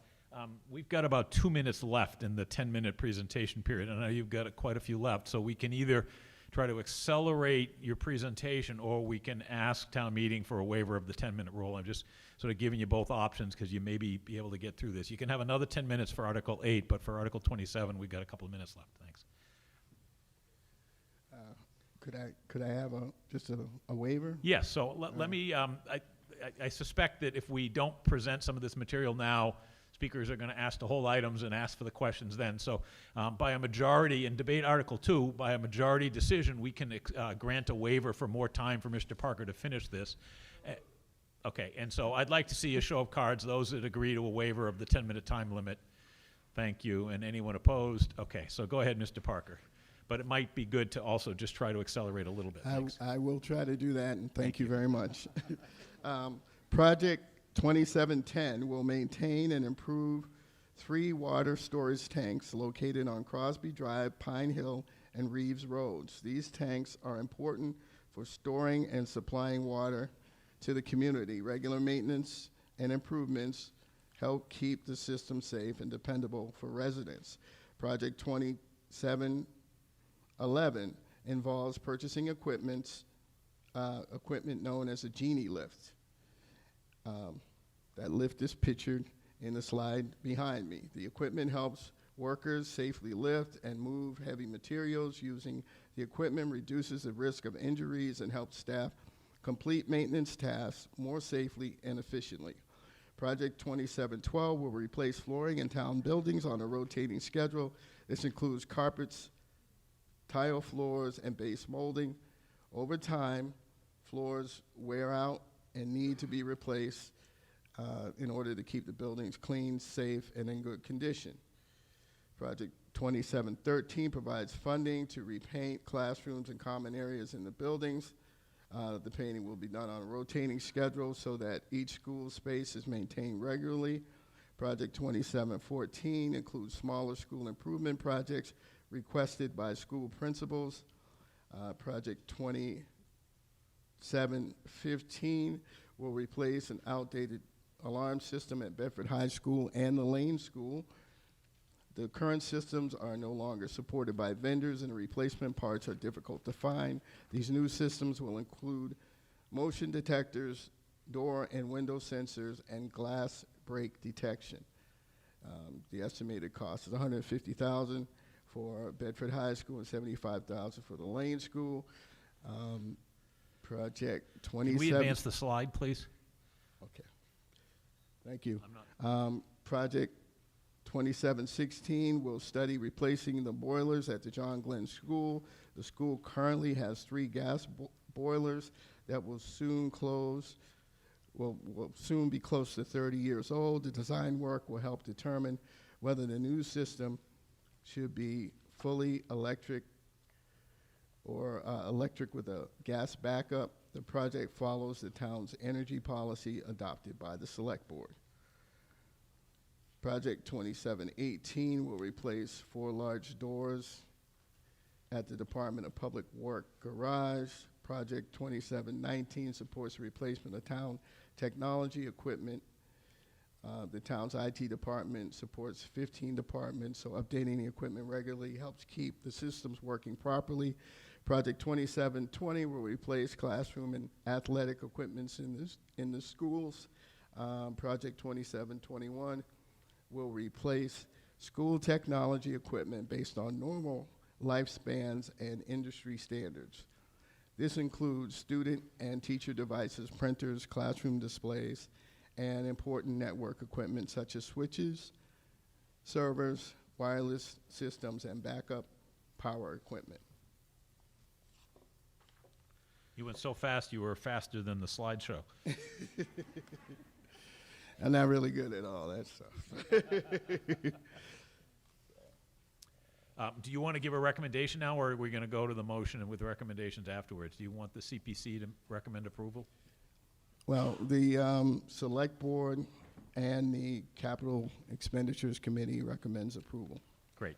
Okay, so that was a presentation. Now we're going to move to the motion, and we're going to move the motion by project reference so that for each of those 21 items, if you yell hold, we will address them separately.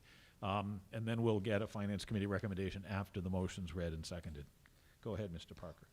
I move that the town transfer the sum of $5,604,450 from certified general fund free cash for the following projects set forth in Article 7, said funds to be expended under the general supervision of the town manager and the department head for which the sums have been appropriated. Project 27-01 sewer pump station 50% Carlisle Road development, $1,625,750. Project 2702 sidewalk municipal handscape improvements, $300,000. Project 2703, stormwater culvert damage repairs, $490,000. Project 2704, stormwater permits requirements, $100,000. Project 2705, town property rehabilitation, Lane School, $365,000. Project 2706, transportation improvement, traffic calming and safety improvements, $50,000. Project 2707, water main improvement program, $650,000. Project Okay, I got a hold, I got it. All right. Project 2708, water meter replacement program, $70,000. Project 2709, water quality improvements, $250,000. Project 2710, water standpipe rehabilitation, $25,000. Project 2711, all schools equipment replacement, $20,000. Project 2712, all schools flooring, $80,000. Okay, I got a hold on that one, go ahead. 12, yes, there's a hold. Project 2713, all schools interior painting, $30,000. Project 2714, all schools program space modifications, $20,000. 2715, Bedford High Lane School intrusion alarm system replacement, $225,000. 2716, John Glenn Middle School boiler replacement FY 27 design, $350,000. 2717, all buildings flooring, $25,000. 2718, DPW garage bay door replacement, $200,000. 2719, town IT equipment and projects, $185,000. 2720, all schools furniture and equipment replacement, $45,000. 2721, all schools info tech plan replacement, $498,700. Okay, the motion's finished. Is there a second? Second. Thank you. Okay, before we proceed, I'm just going to confirm the holds. I have holds on 27-01, 27-02, 27-06, 27-07, 27-08, 27-09, 27-12, 27-14, 27-15, 27-16, and 27-18. Okay. So the motion's been made and seconded. We heard already from two of the committees. I'm wondering if the Finance Committee has a recommendation for this article. Ben Thomas, Apple Tree Lane for the Finance Committee. The Finance Committee recommends your approval of Article 7. Thank you.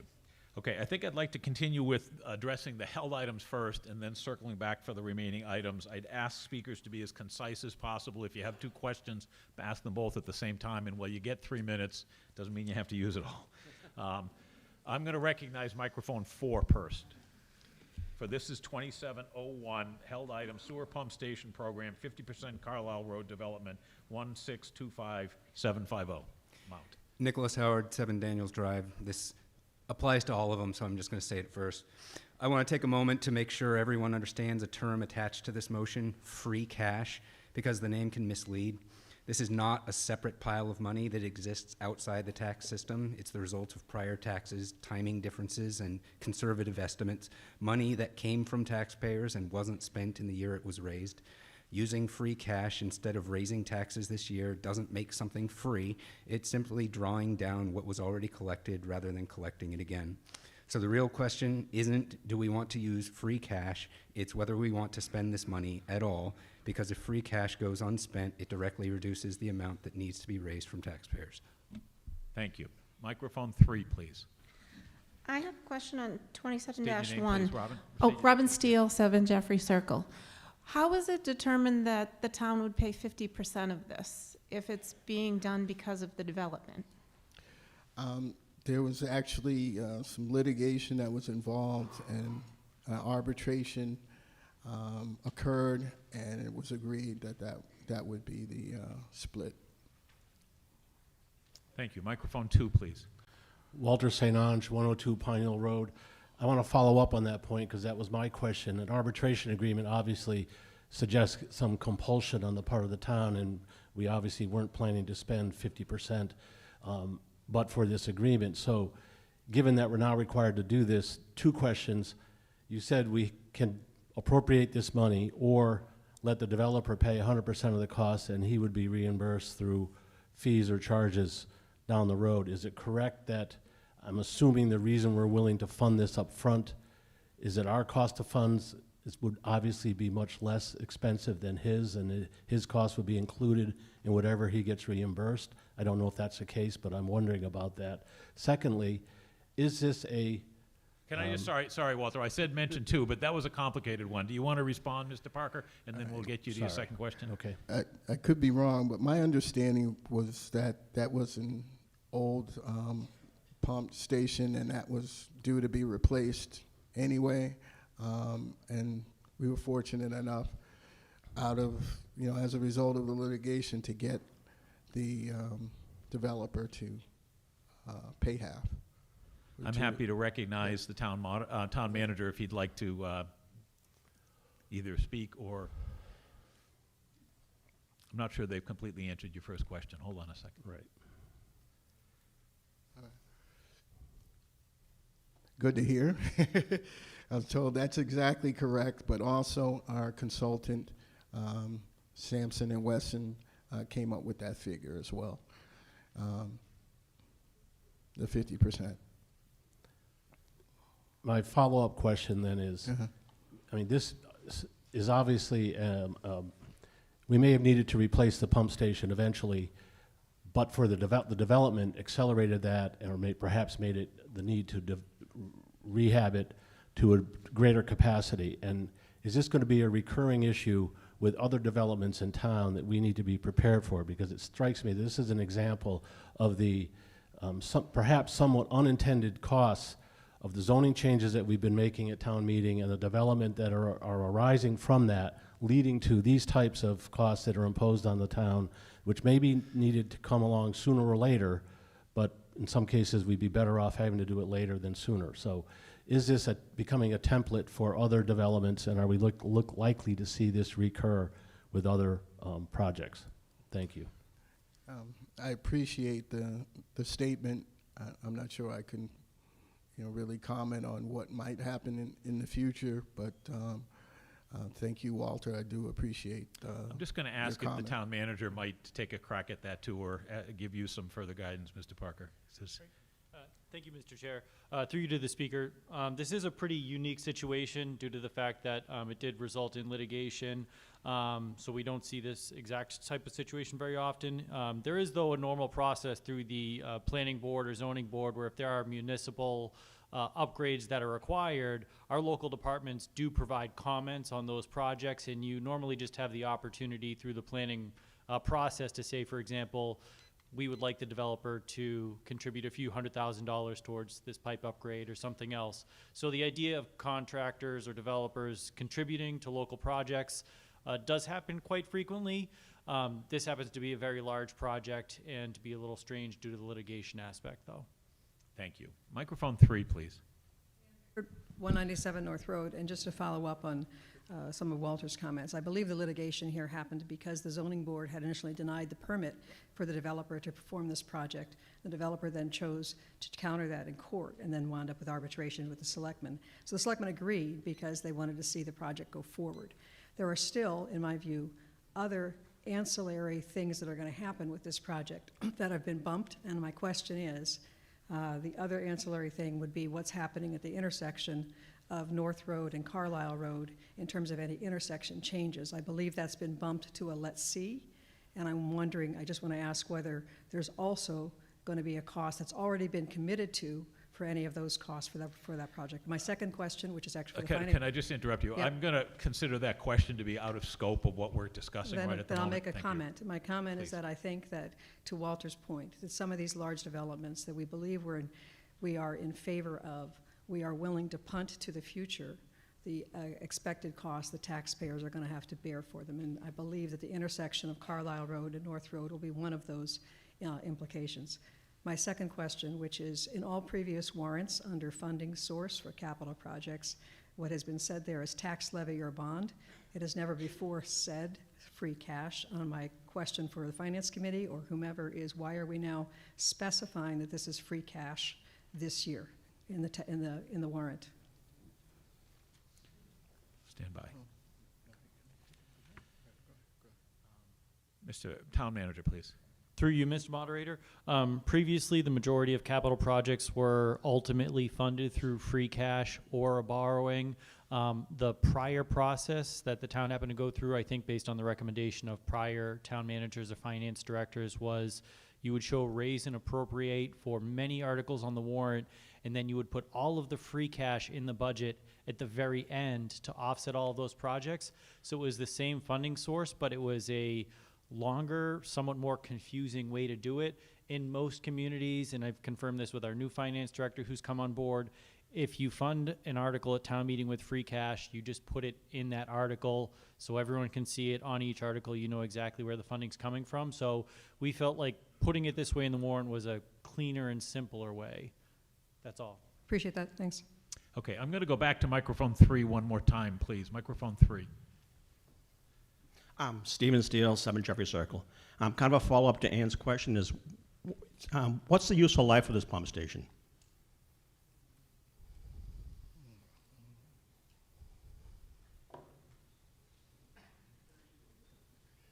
$30 years. Why are we using free cash, today's free cash, to pay for a project that's 30 years long? Why not bond it?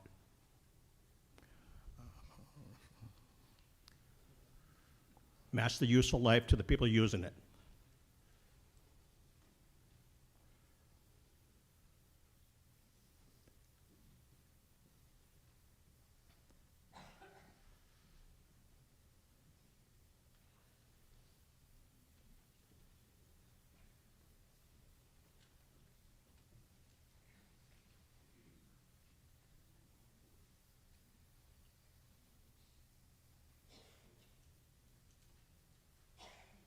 By the town manager that we were trying to keep our borrowing under 10%, and there, I guess, are a number of projects that are under Article 7 that have a long, useful life as well. So So this is just to keep our borrowing down. I thought a lot of projects are coming off. I think somebody mentioned earlier.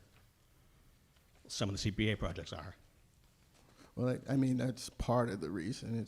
I don't think that's the sole reason. I just we're think doing it's it. absurd to spend today's cash for a project that lasts 30 years. Thank you. Microphone 4, please. Nicholas Howard, 7 Daniels Drive. Specific to this question, what was the amount of acceleration of the compared to leaving the existing sewer pump station? How many years would we have been able to put off had we not accelerated for this project?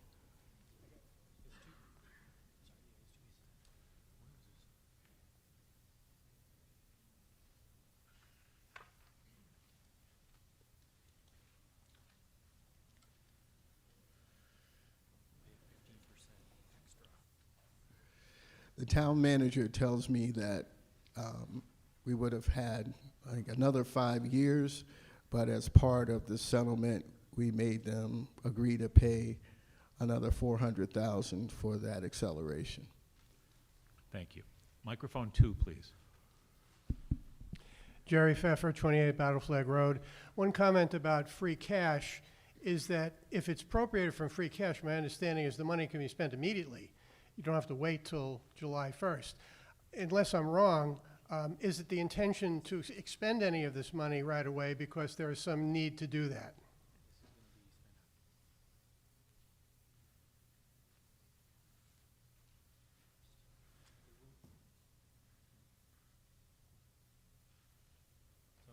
Town manager, please. Through you, Mr. Moderator. In the past, we have very specifically identified that we're going to use some free cash within the current fiscal year, but in general, the warrant in these articles are for fiscal year 27 to be spent after July 1st, unless we've specifically stated otherwise. So look to the finance director. I believe we're not planning on actually spending this money till July 1st.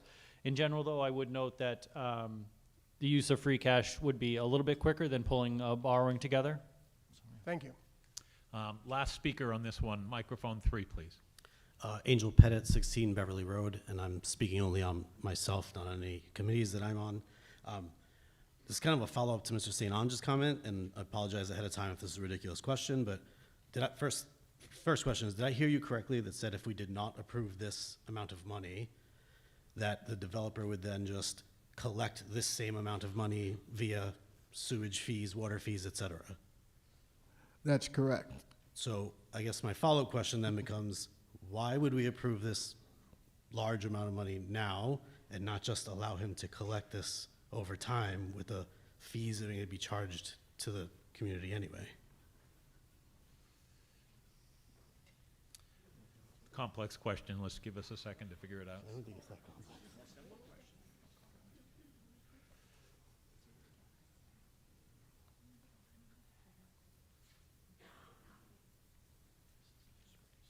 I guess the one thing I left out of that is assuming that this amount of money doesn't change, right? Like if over time there's interest or some other reasons that this figure will increase, then it makes sense to pay it up front. If it's the same amount of money,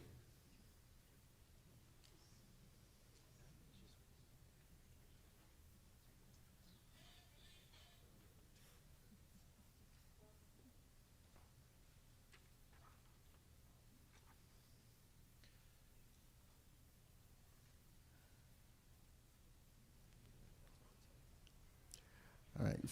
To answer your question, from what I understand from the town manager, the basis of your question is true, that it's still 50%, but there's no procedures in place to administrate the 50% that's going to be collected. So it would just make things a lot more complicated. And it'd be a lot cleaner if the town, voted to appropriate the money. So I don't know if that answers your question, but the simple answer is it makes it more complicated. It brings up a lot of other questions that I don't even know where to begin with this. Well, you have a minute or so left. So, I mean, would the administrative costs and burden be that high? Do you mean, I guess, I don't see the balance personally. So, I mean, maybe that's just my comment, right? Like, I don't know that the administrative costs is gonna outweigh what putting out, I think we always worry about the amount of free cash that we have available over time, and this seems like a very large expenditure that seems I unnecessary. don't necessarily want the folks at the front of the room to get into a debate here. If you can factually answer his question, feel free, town manager, but he's making a comment. Go ahead. I mean, just try to clarify. I mean, the settlement agreement that we have is that we calculated the amount that the developer owes and the town owes, because as we noted, in 5 years, we were gonna have to replace that anyways. We assessed an additional charge to the developer because they're asking us to get this work done 5 years earlier. That's the $400,000 figure approximately.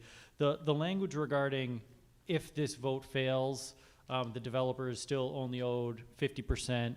They have the right to complete the pump station, and then we sort of owe them that money. So we have like legal responsibility to that extra 50%. There are ways we could do that, but essentially, if we owe the 50% either way, appropriating it is one simple avenue. The other avenue would be something along the lines of going to the select board for waivers of building permit fees, asking the DPW for waivers of sewer connection fees, and a sort of a whole litany of other fees or local licensing permit fees until you come up with that exact dollar amount. So it's something we could do, but there's no set process in place. And it would be the same exact amount of money at the end of the day. We have a legal obligation to get there. So that's what we mean by, fees. It would be going to some different departments for waivers. Okay, thank you. Okay, I really want to get to the vote. Microphone 2, very briefly, please. Walter St. Ange, 102 Pine Hill Road. The CapEx committee report in the front of the warrant says that construction of this will begin after the town receives the developer's payment. In other words, this is a town project, town-owned facility. We're building it. And when will the developer's payment be received, assuming we approve the appropriation tonight?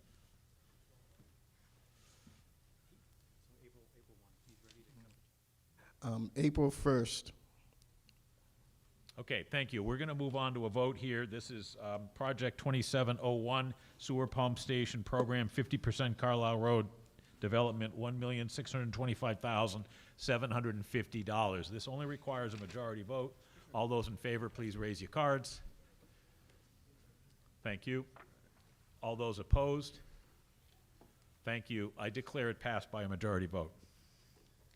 We're going to move on to the second held item, 2702, Sidewalk Municipal Hardscape Improvements for $300,000. Who would like to speak to this? Feel free to use the roving mic. The guys are getting a little stiff over there. They want to move around. Microphone 4, please. Nicholas Howard, 7 Daniels Drive. Can you clarify that this is the $300,000 that is applied to the town common section, or does this include other sidewalk work? It's applied to the town common. Okay, seeing no one else approach the mics, we're going to go to a vote on Project 2702, Sidewalk and Municipal Hardscape Improvements, $300,000. All those in favor, raise your cards. Thank you. All those opposed? Thank you. I declare it passed by a majority vote. Item Project 2706, Transportation Improvements, Traffic Calming and Safety Improvements, $50,000. Who would like to speak? I'm going to recognize microphone 2. Walter St. Ange, 102 Pine Hill Road. This says that fiscal 27 is a phase 2 survey to support additional traffic calming measures on Dunster Road. It's just a survey. So what actually, I'd like to understand better, what's been done on this overall project of traffic calming? There was a mention made of the neighborhood survey that I guess the squeaky wheels live on Dunster Road. They got some initial funding, but what exactly have we gotten to date? If this is phase 2, has any real work been done, and what is this going to actually cover? And if it's only a survey or design, what's the expected cost going to be going forward? And if there's any opportunity, I have another road near and dear to me that certainly could use some calming. Thank you. So there were several questions. Maybe you can just try to summarize that if possible, Mr. Parker.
I think I can answer part one of your question.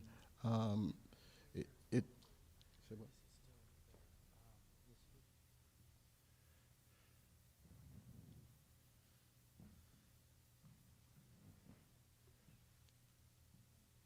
While he's preparing his thoughts, I just, there's been a lot of questions about what next and future and costs and all that. And while I think they're generally of interest in its scope of what we're talking about today, please pare down your expectations that the town authorities and the select board are going to tell you all this future complex stuff. Their answer might just be, I can't really tell you right now.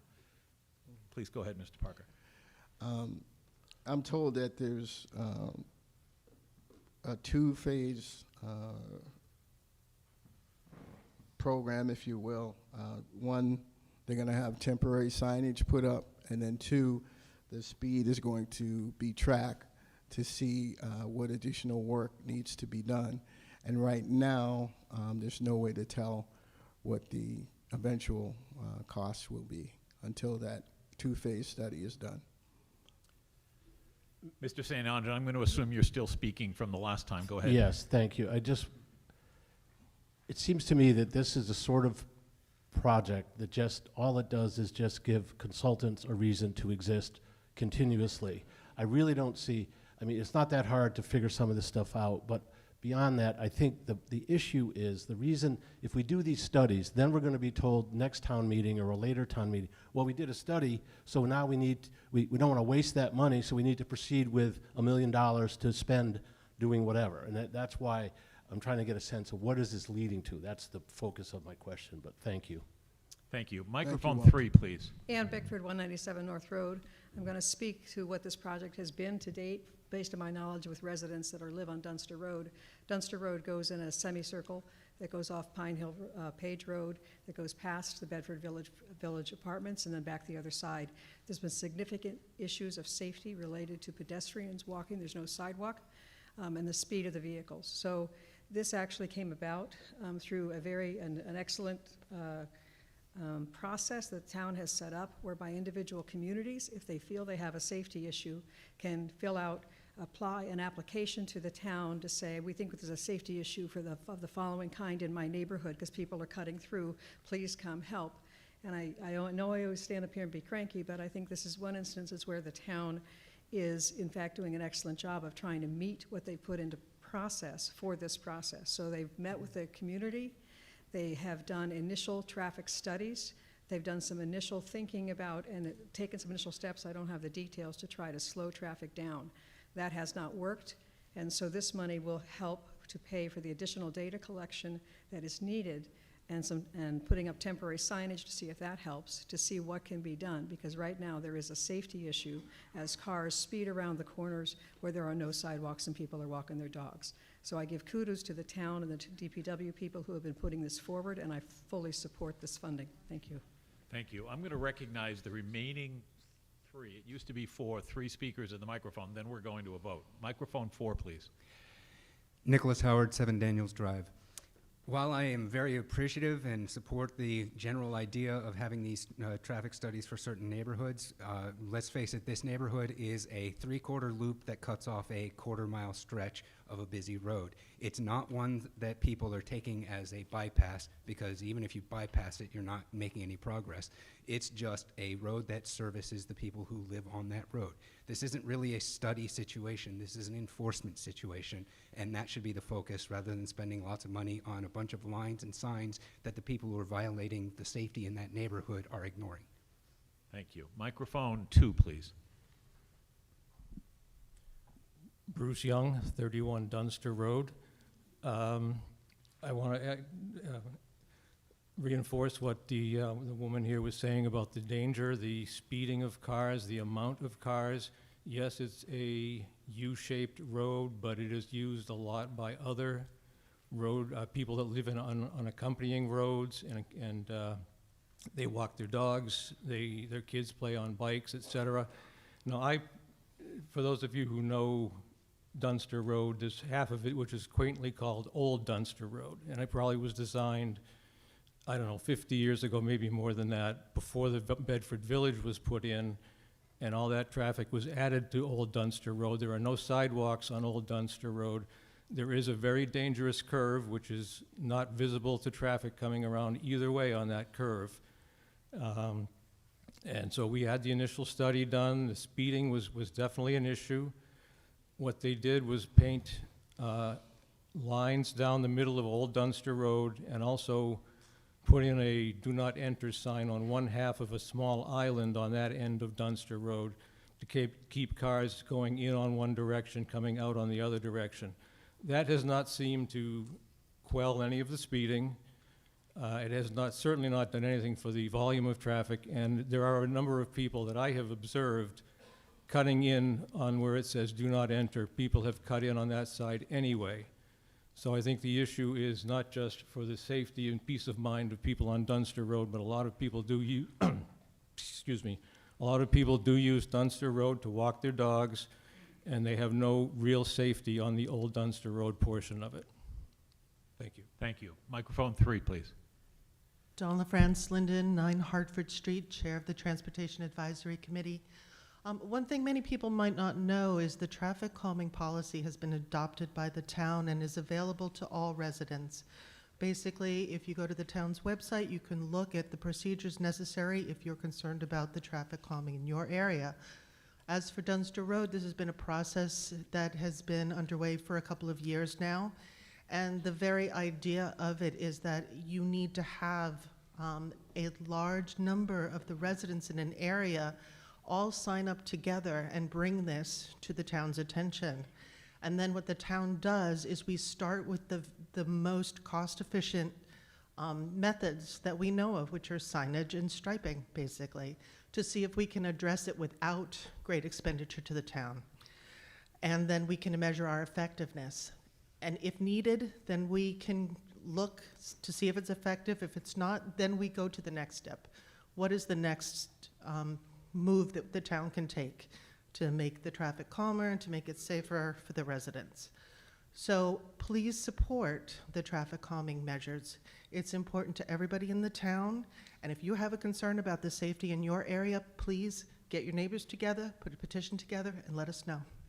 Thank you very much. We're going to move to a vote now on Project 27-06, Transportation Improvements, Traffic Calming and Safety Improvements for $50,000. I'll wait till we're in our seats for voting.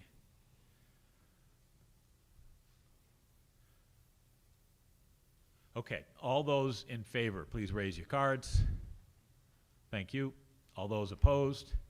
Thank you. I declare this project passed by a majority vote. Please stand up and speak a little louder, please. I couldn't hear you. There would need to be 6 people to challenge my vote, declare that that's a majority vote. Are there 5 others? I don't hear any, so I feel like the vote's going to stand as I declared it. Okay, Project 27-07.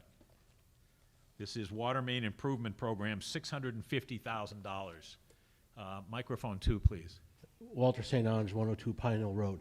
This is the water main that's in the Springs Road between the VA and Gould Road.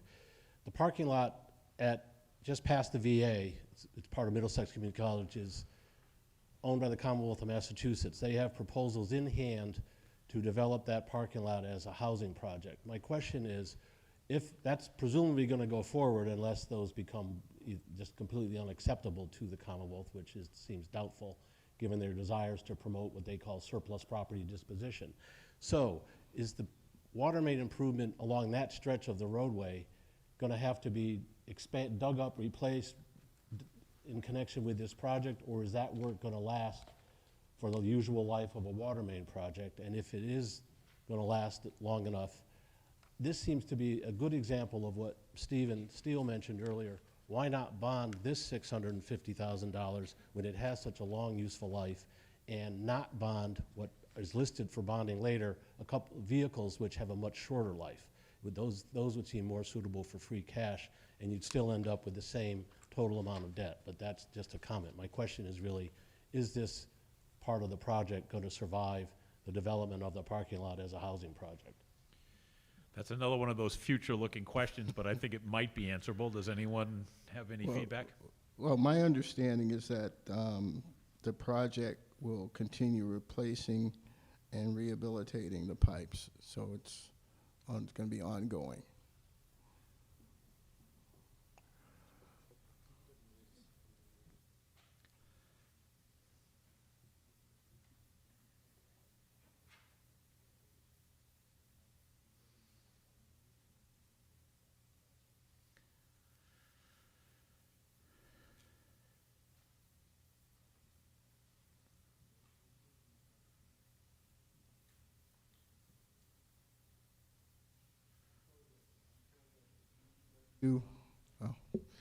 Mike wasn't on. I'm told that the DPW is aware of that situation and that, we have the ability to take it on regardless of the project.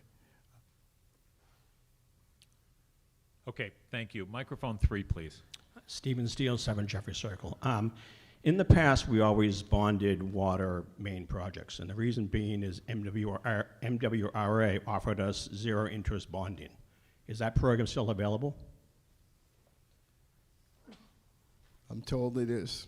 Why wouldn't we do this for no interest? No interest.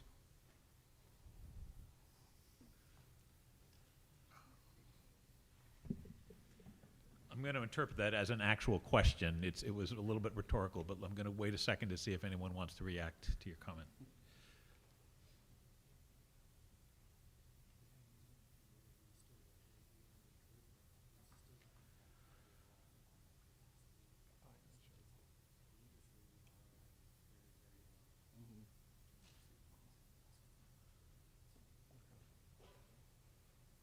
Yeah, I'm told by the town manager, again, that would impact, the percentage that we borrow. We haven't really looked at the interest rate in a number of years, but generally we do borrow at a very low percentage.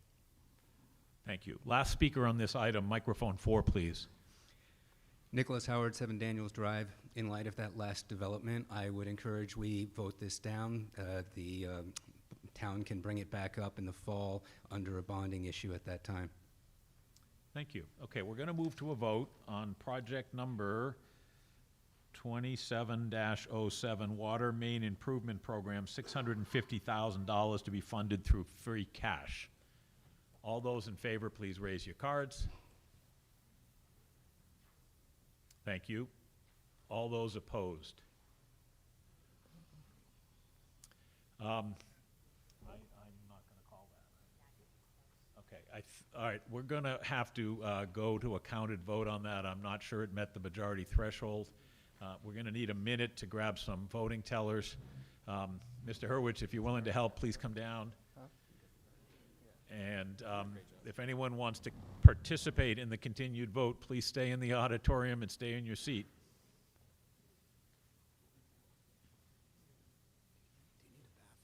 No, I don't right at the moment, but I am.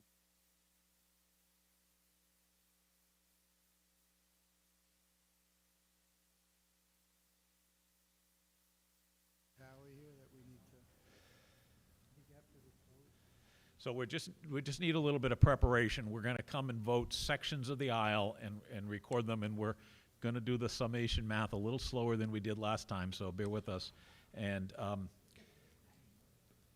since I don't have volunteer vote tellers and would love some of you to step up next time, we're just grabbing some of the tellers from the front of the building.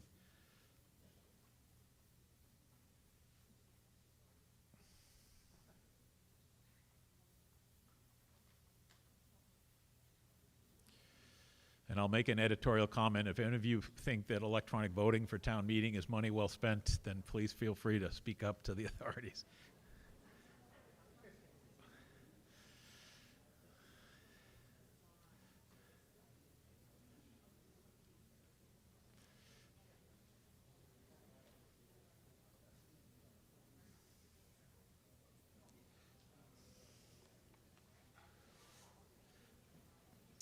This item requires a simple majority vote, so we only have one layer of math, not two, and stand by.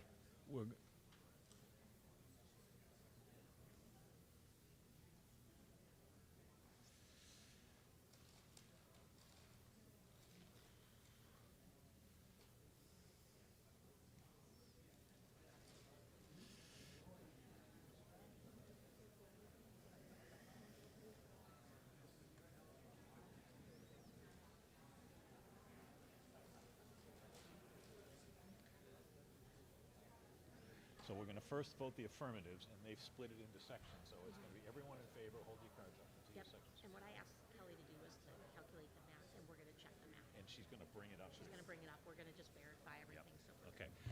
Okay, we're almost ready, and we're going to vote the affirmatives, those that are in favor of this project item first. Hold on a sec. And each section is going to be voted separately. So until you see your vote counter cover your area, keep your hand up. Hold on a sec.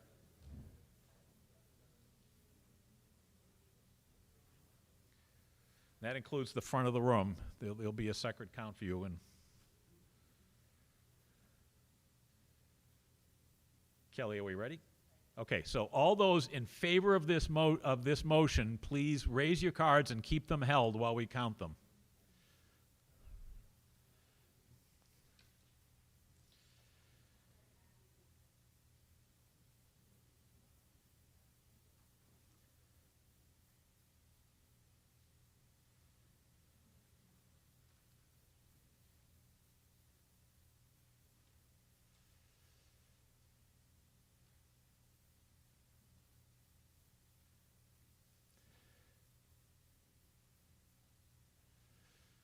Okay, you may lower your hands now, and I'm going to wait for the tellers to come to the front of the room and be ready for the second count.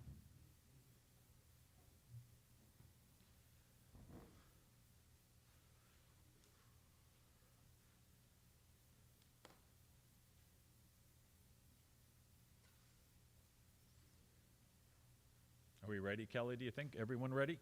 Okay, so all those opposed to this item, motion, please raise your cards and keep them raised.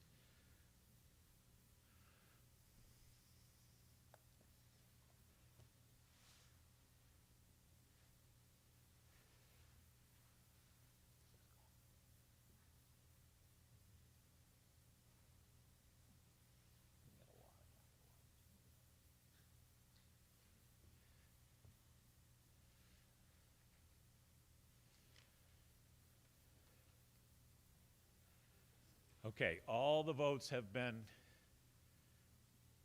tallied, and we're going to now wait to summarize them and check our math. So stand by, please.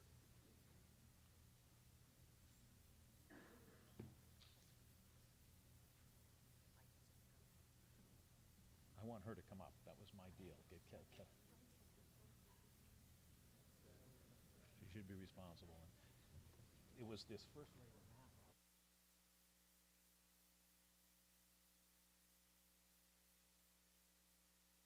So let's just let her come up and confirm with us.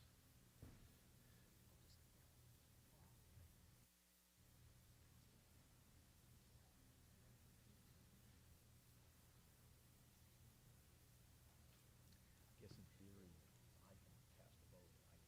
I can cast it because I'm not going to do that. But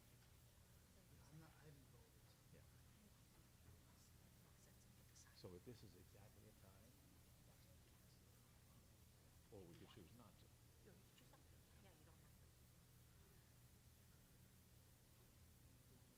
No, I don't want you to vote, and my inclination would be I'm not inclined to, okay? Unless it was something that was like absolutely necessary for the well-being of the town. This is just a vote of preference. And if you felt like you wanted to vote, you should just do it before we know what the result is.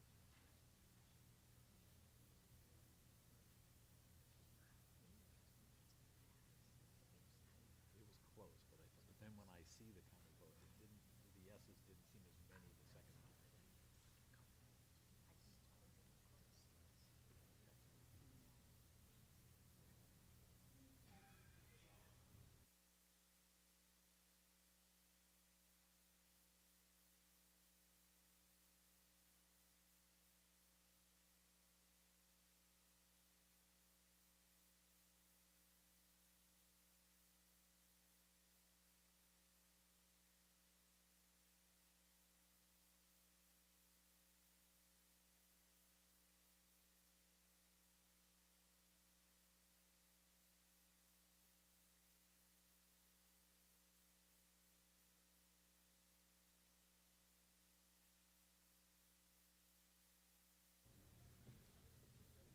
Okay, thank you. I'm going to declare the motion passed by a vote of 110 in favor and 92 opposed.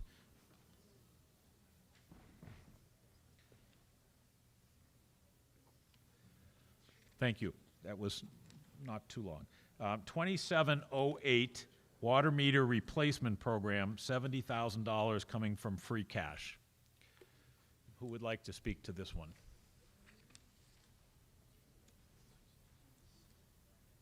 Microphone 2, please. Hold on a sec. Microphone 2, I need some help, please. Thank you. Elizabeth McClung, Winchester Drive.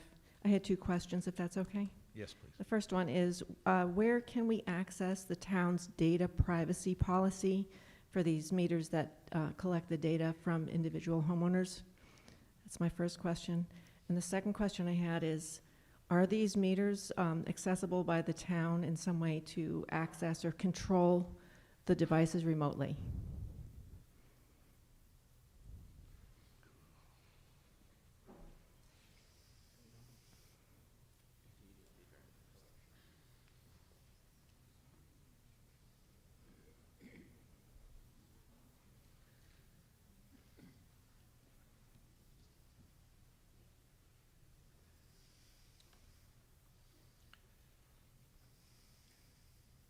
Mr. Parker?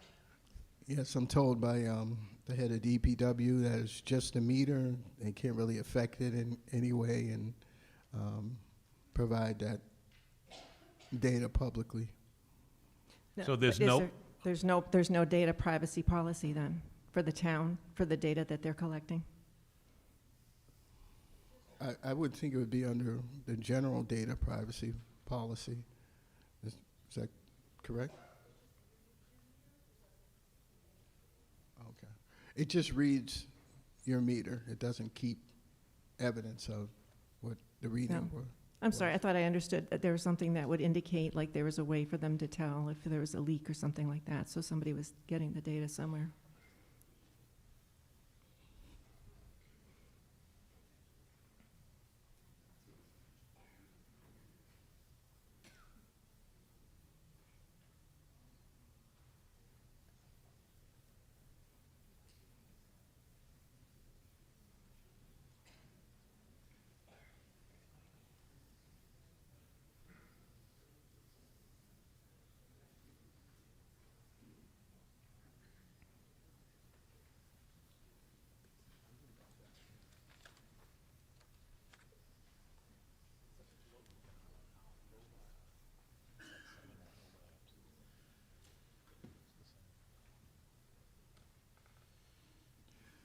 Thank you for that question. I'm told by the head of DPW that they already drive around to collect the data, and this project would merely automate it, and there's really no way to provide that data to the general public. Thank you. Microphone 3, please. Ann Bickford, 197 North Road. A couple quick questions. One, I believe this is a continuation of an existing program, because I think I have one of these new meters. So the question is, how much more of the town needs to be covered to be converted? Is this a number that's going to be seen in multiple years till the entire town gets covered? That's first question. The second is, I don't know how this works with privacy policies, but I will say that having experienced a whopper of a water bill and trying to figure out what was going on, these meters have provided me as a homeowner a whole lot of ways to read them on my own in my basement so that I can monitor my own water consumption and try to identify whether I've got a leaky toilet, a leaky faucet, or whatever. So they're very, very useful, these new meters, into the homeowner within the home. So I'm speaking in favor of them. But another question I would have for the future is, we've been able to call the DPW and access past history of water usage that has been incredibly useful. And it would be wonderful if, through all this process, that could be something homeowners could do themselves. Thank you.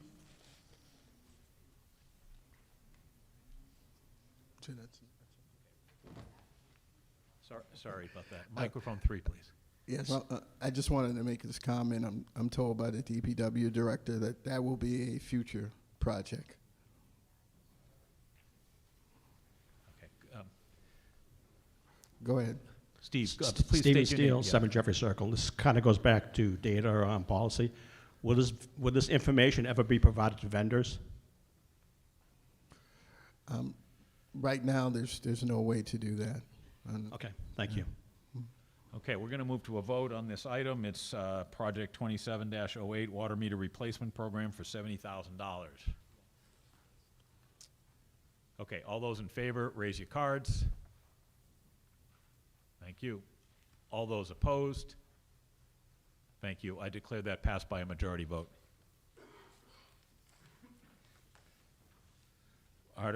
Project 2709, Water Quality Improvements, $250,000. Anybody wish to speak to it? Going once. Okay, microphone 4. Nicholas Howard, 7 Daniels Drive. No, I'm not voting yes, I want arsenic. I just want a better understanding of why we're spending $250,000 for this at this point. Okay. I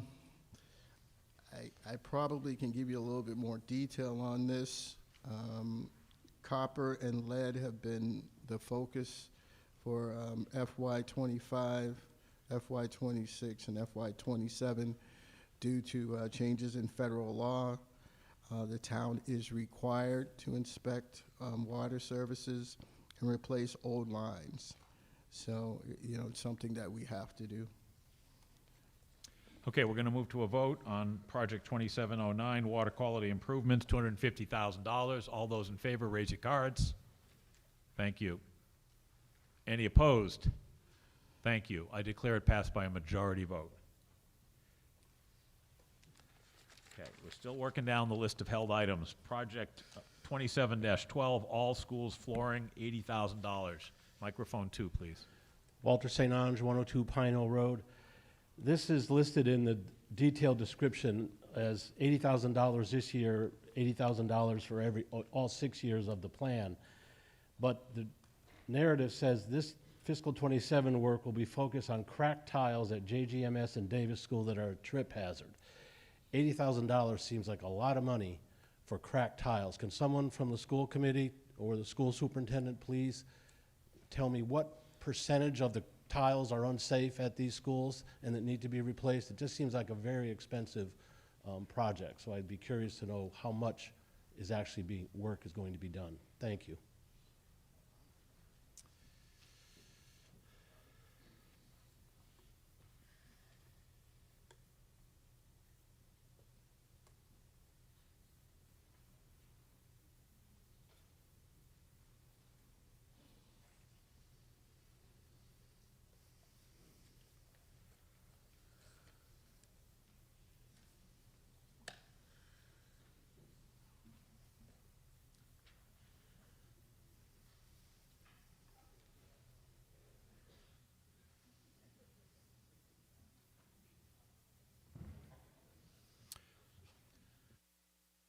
Microphone. So when we get an answer to this, we're going to move to a vote. No more speakers.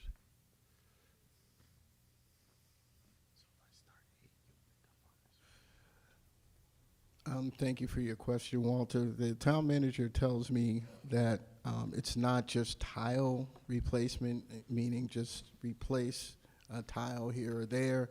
They're replacing the entire floor, and the material they're using will be more durable and last longer. Follow up, please. That's fine. I guess I just asked, it'd be nice to have a better description then of what these projects are. At a few locations doesn't suggest it costs $80,000. Thank you. Just Walter, the CPC process goes on for a whole year. There's a lot of public hearings and a lot of involvement, and it's hard to kind of summarize the whole process up in the last meeting. So I understand it. I just think the description, since it's very specific, that this year will focus on cracked tiles. That's why I'm asking the question. it's a good question. Thank you. Thank you, Okay. Walter. I'm going to move to I'm sorry, microphone 3. This will be the last speaker for this item. I'm Mariana Stone, 536 Springs Road. I was just wondering, in terms of the flooring, have VOCs been looked into at all? Let me know if you need clarification there. Have what's been looked into, please? It's volatile organic compounds, which means like toxicity in terms of the flooring? I'm told the answer is no. Okay, let's move to a vote. Project item 27-12, all schools flooring, $80,000. All those in favor, please raise your cards. Thank you. All those opposed? Thank you. I declare it passed by a majority vote. Held project 27-14, all schools program space modifications, $20,000. Would anyone like to speak to this one? Seeing no one at the microphones, we're going to go right to a vote. All those in favor, please raise your cards. Thank you. All those opposed? Thank you. I declare it passed by a majority vote. Project 27-15, Bedford High School Lane School intrusion alarm system replacement, $225,000. Microphone 3. Stephen Steele, 7 Jeffrey Circle. A few years back, we went through a exhaustive renew of security systems. Wasn't this part of that project, or is something different here?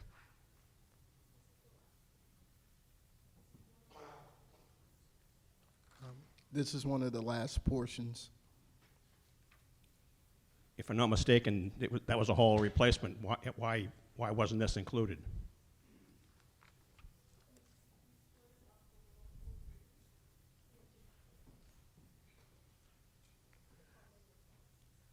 How many years?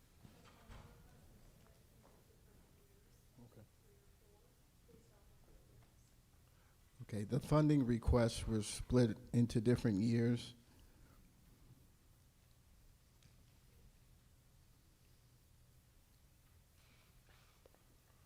Okay, let's move to a vote on this item. As soon as Mr. Steele has a seat. Okay. This is Project 27-15, Bedford High School Lane School intrusion alarm system replacement, $225,000. All those in favor, please raise your cards. Thank you. All those opposed? Thank you. I declare the vote passed by a majority vote. Project 27-16, John Glenn Middle School boiler replacement, FY27 design, $350,000. Microphone 2. Walter St. Ange, 102 Pine Hill Road. I know the Capital Expenditures Committee has spent a lot of time on all of these, but the description, how many boilers are being replaced? It refers to 3 boilers. It said 1 was replaced already in 2012. Is that surviving and only the other 2 are being replaced, or are all 3 going to be replaced? Thank you. Thank you for the question. JGMS has 3 boilers. After design and FY28 construction funding is secured and the new boilers are in place, these boilers would be just shy of the 30-year mark. All boilers are currently gas, and communities like Belmont and Stoneham have recently designed 100% electric systems. I don't know if that answers your question, Walter.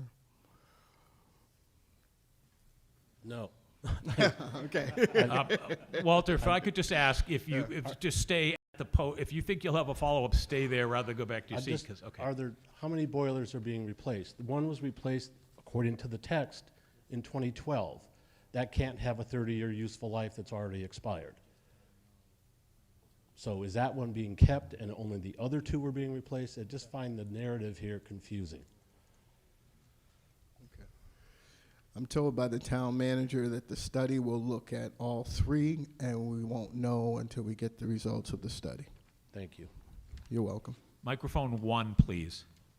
Joe Pianadosi, 14 Putnam Road. My question is, approximately how much money is it going to take to replace these 3 boilers? And my second part of the question is how much of a premium are we going to pay to replace these, because we're specifying electric instead of gas? And then the third one is if we go with electric boilers having the highest electric rates in the country, what, what's this going to do to the operating budget electricity costs? Joe, thank you for the question. I'm not so sure that we have an answer to how much they're going to cost because, you know, first we have to get them looked at and get the study done. And I don't, you can correct me if I'm wrong, but I don't think there's been a commitment just yet to all electric. That's something that we're looking at.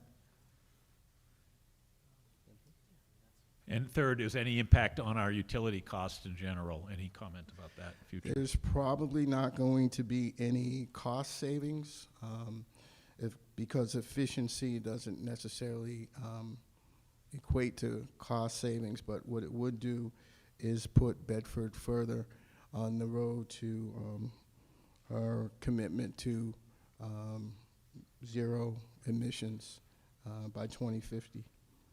Thank you. Okay, well, I'm going to recognize two more speakers, and then we'll go to a vote. Microphone 3. Todd Crowley, 31 Springs Road. Just clarifying, this is just for design, correct? Yes.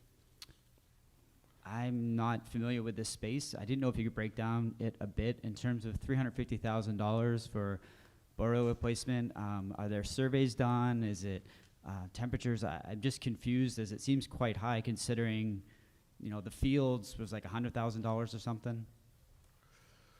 Well, all of these numbers are run through the DPW, and the Capital Expenditures Committee looks at it, as well as the Finance Committee. Other than that, I don't know what to tell you. It's been approved. The Select Board recommends approval, and the Finance Committee recommends approval. So this appears to be what the cost is. Okay. So.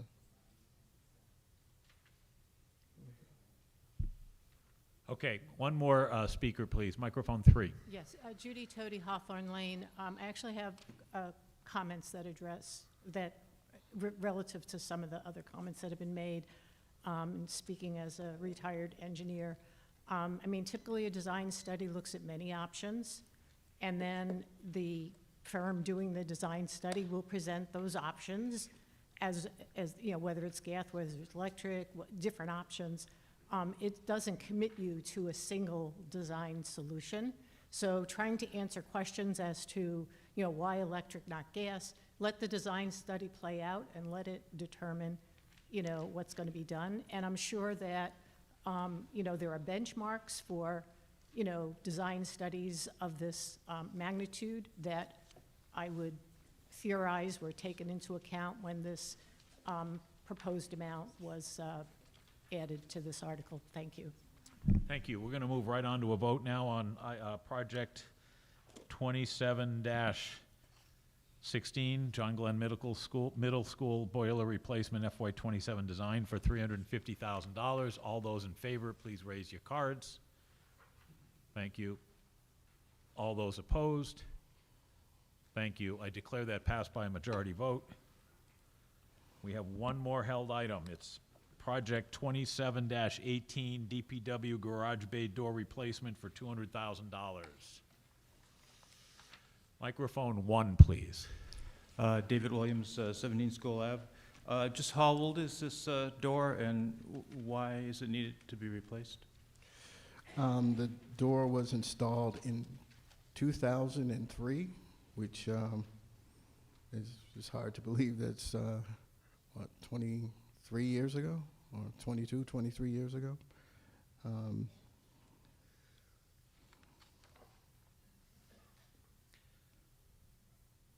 I think that question's been asked and answered. Do you have any follow-up?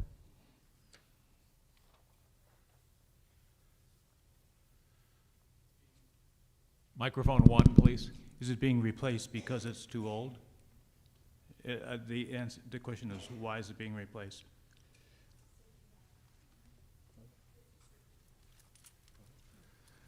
I'm told it's a safety hazard right now. Thank you. Okay, we're gonna move to a vote on this item, project 27-18, DPW garage door replacement, $200,000. All those in favor, raise your cards. Thank you. All those opposed? Thank you. I declare that item passed by a majority vote. Okay, so to refresh everyone's memory, we initially moved 21 projects. We held 11 of them, so we have 10 that we have left to go. And if anyone has a general comment, approach the microphone. Otherwise, we're going to go to a vote for the remaining items in this article. Seeing no one coming, we're going to take a vote. All those in favor of the remaining capital items, projects? Thank you. Any opposed? Thank you. I declare that passed by a majority vote. Okay, I'm going to turn over the meeting to Deputy Moderator, Mr. Batarian, for a couple of articles.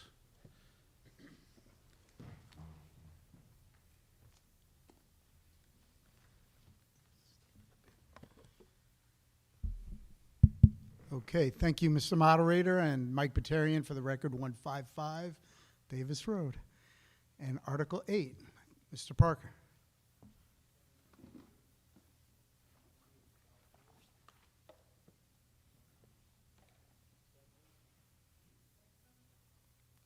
Can we get the lectern microphone on? Not work? Oop. Testing, there we go. Terrence Parker, 98 South Road for the Select Board. Now going to go over Article 8, the bonding projects. Project 2722 replaces several pieces of equipment used by the Department of Public Works. This includes a front-end loader and a large mower. Replacing aging equipment helps ensure that the town staff can safely maintain roads, parks, and other spaces. Project 2723 will replace several town vehicles and maintenance vehicles that are heavily used. These include a small highway dump truck, a sewer division pickup truck with a crane, 2 hybrid police cruisers, a deck mower, and a line painting machine. The project will also include purchasing a facility's electric van and a highway trailer once bids for vehicles are completed. Project 2724 will replace an ambulance used by the town's emergency medical services. The current ambulance was purchased in 2017 and will be more than 10 years old by the time the new one arrives, because it takes about 2 years to order and receive a new ambulance. Planning ahead is important. Replacing the vehicle will help ensure reliable emergency medical care for the community.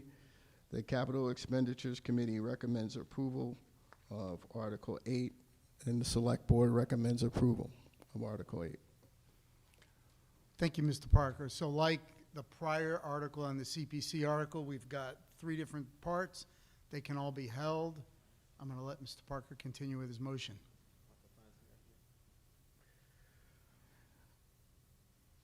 I move that the town authorize the town treasurer, with the approval of the Select Board, to borrow a sum not to exceed $1,181,250 for the following capital projects as set forth in project numbers 27-22 through 27-24, inclusive in Article 8, including all costs incidental and relative thereto, and to issue bonds and notes therefore under Mass General Law, Chapter 44, Section 7, subparagraph 1, or any other enabling authority, said funds to be expended under the general supervision of the town manager and the department head for which the sums have been appropriated. Okay, I think he's got to, I think you need to read each. So wait. I was waiting for your instruction. Now I'm going to read the project numbers 27-22. The DPW large equipment replacement, $370,000. 2723 DPW vehicle and equipment replacement, $400,000. 2724, fire, 2017 ambulance, 411,250. Okay, do we have a second? Thank you. And can we get a recommendation from Finance Committee? Where do we get that? Ben Thomas, Apple Tree Lane for the Finance Committee. The Finance Committee recommends your approval of this article. Thank you, Mr. Thomas. So, no surprise, we have Project 2722 being held, Project 2723 being held, and Project 2724 being held.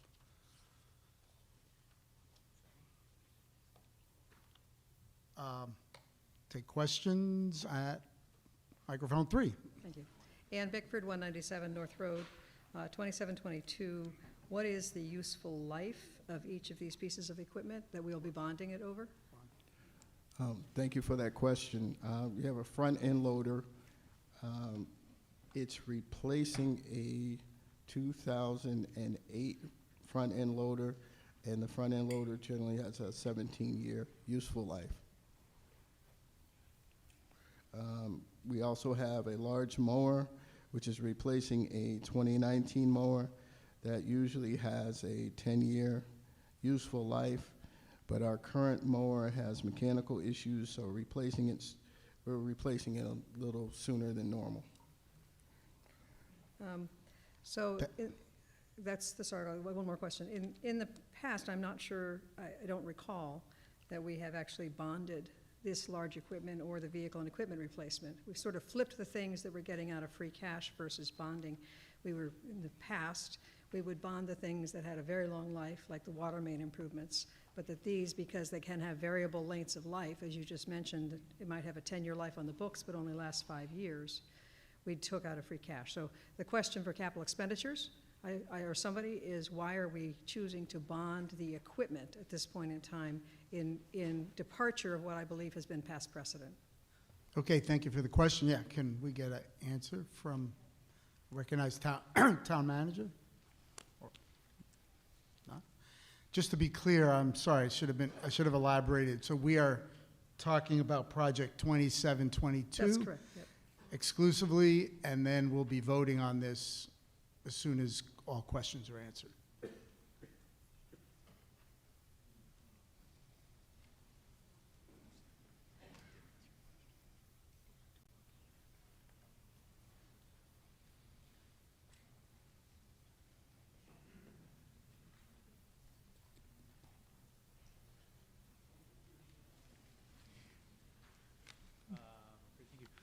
Through you, Mr. Moderator. Yes, please proceed, Mr. Great, Hanson. thank you. So I've only been here 2.5 years, so I can't speak to the full history in Bedford. It's not uncommon in many communities to bond their entire capital plan. A lot of communities don't have much free cash at all. So I don't know the exact history regarding which projects maybe previously were versus having here. That being said, for these particular projects, as we noted, some of them may have a useful life closer to 17 or 20 years. Some of them, it might be 10 years or shorter. The recommendation will come from our office, not from the capital committee. We don't try to make that determination. We speak to our financial advisors regarding the borrowings. They look at all of the equipment and make a recommendation to us, and we go on the conservative side. For a borrowing like this of only $1.18 million, we're likely only going to do a borrowing of about 5 years on this, would be my guess. If we have one really expensive piece of equipment like an ambulance and we need a little bit less debt service, we would have the option of doing maybe a 10-year on the ambulance, but then some of the smaller projects like a police vehicle or a lawnmower, we'd probably only do 5 years on those. So we have discretion when we go out to bid on all of those terms, the lengths. Thank you. Thank you. So then the other question I guess I would have is that given that the mower was just purchased in 2019, we have to replace it earlier, what are we doing about specifying something that's going to last longer? So he said the mower was just purchased in 2019, is now being replaced. supposed to have a 10-year life, but it says mechanical failure, so it's going to fail 5 years early. So the question is, how are we addressing that in this future procurement? Sure. Do you want to? Can you answer that, Mr. Hanson?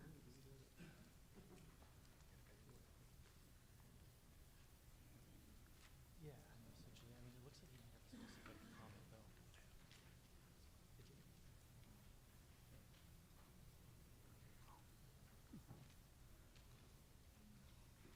Just to remind everyone, all the bonding projects here will require 2/3 vote. So I'm going to ask your patience when you're voting. Keep those hands up. Okay, Mr. Hanson. Yeah, the mower will be about 8 years old when it's being replaced. This particular piece that we're replacing has had a lot of what we would consider unique maintenance issues. We do have a maintenance program. They're going to be looking at a more robust maintenance program on the new mower, but we have good luck with a lot of equipment that we can make last 20 years. This happened to be a piece of equipment that we just haven't had as good of luck with, but we do a lot of our maintenance, especially on equipment like this, in-house. Thank you. Okay, thank you. I'm going to recognize microphone 4. Nicholas Howard, 7 Daniels Drive. I just want to take a moment and advocate that we do more bonding of our long-term and cashing of our shorter-term. As it is, it almost seems like there's a choice of politics of favoring over the 2/3 margin versus the 1/2 margin, rather than the financial implications instead. Thank you. I'm going to go back to microphone 3. Stephen Steele, 7 Jeffrey Circle. So what is happening to the old equipment that is being retired?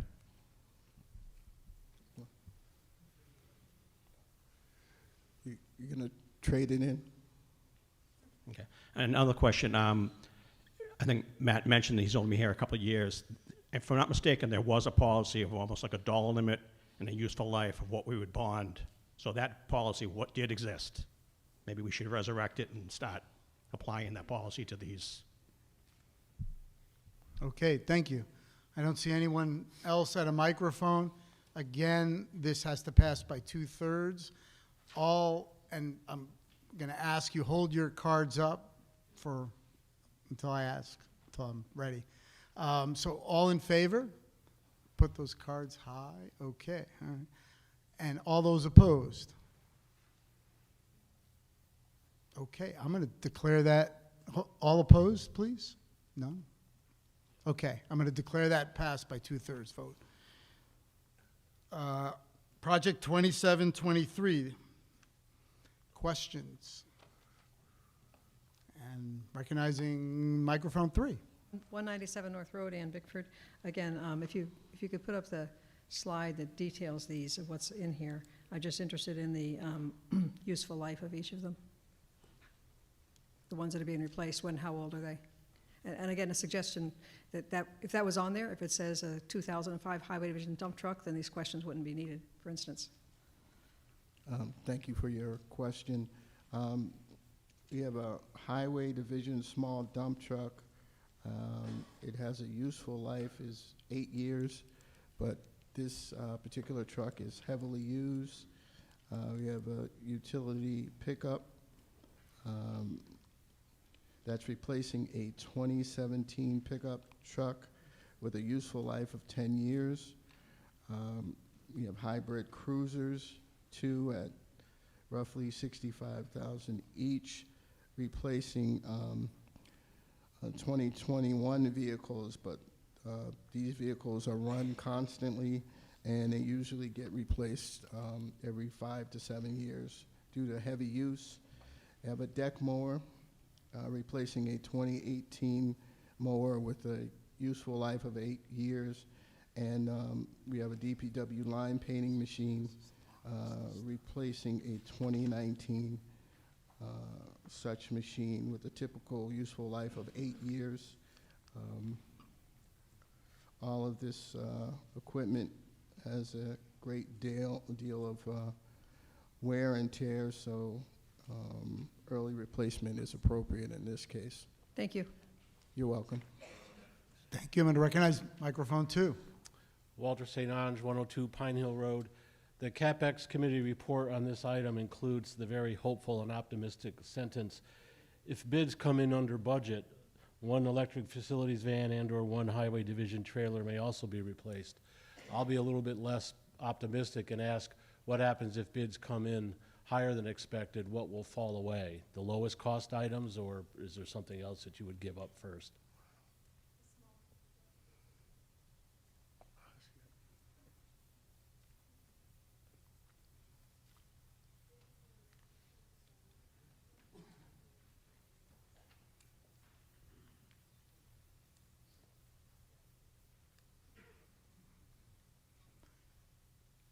I'm told by the assistant town manager, if we're just a little over budget, we would get rid of the smallest equipment.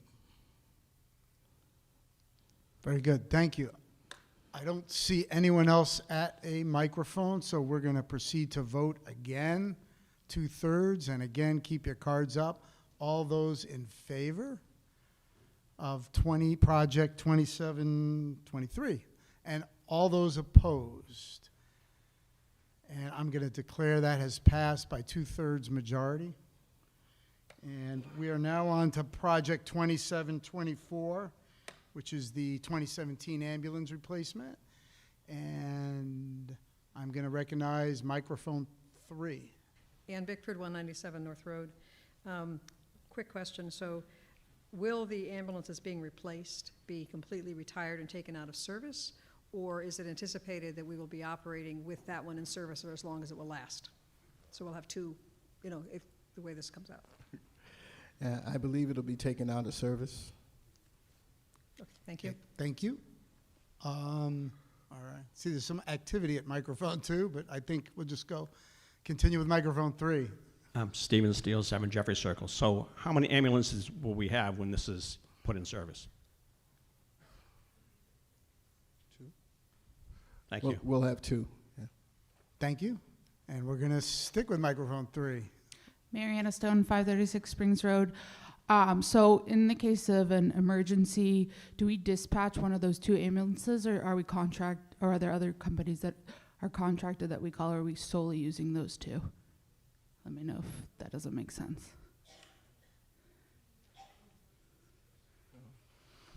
I'm told we use our own services. And just to follow up, solely our own services? Yes. Okay, thank you. Okay. Don't see anyone else on a microphone.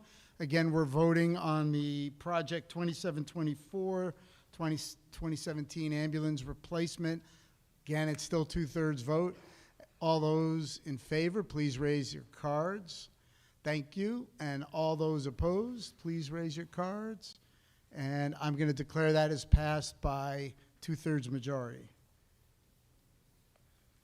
Thank you.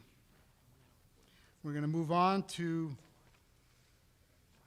Article 9. Thank you, Mr. Parker, for those 2 articles. I think this is Ms. Malone.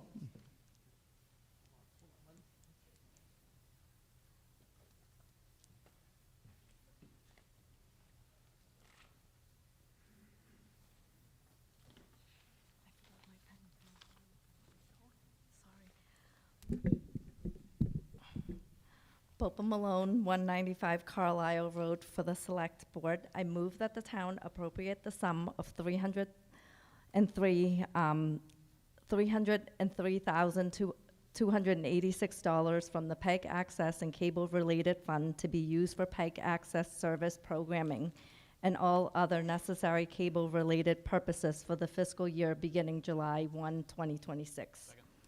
We have a second. Ms. Malone? So this article establishes the FY budget for public educational and governmental access programming for the town.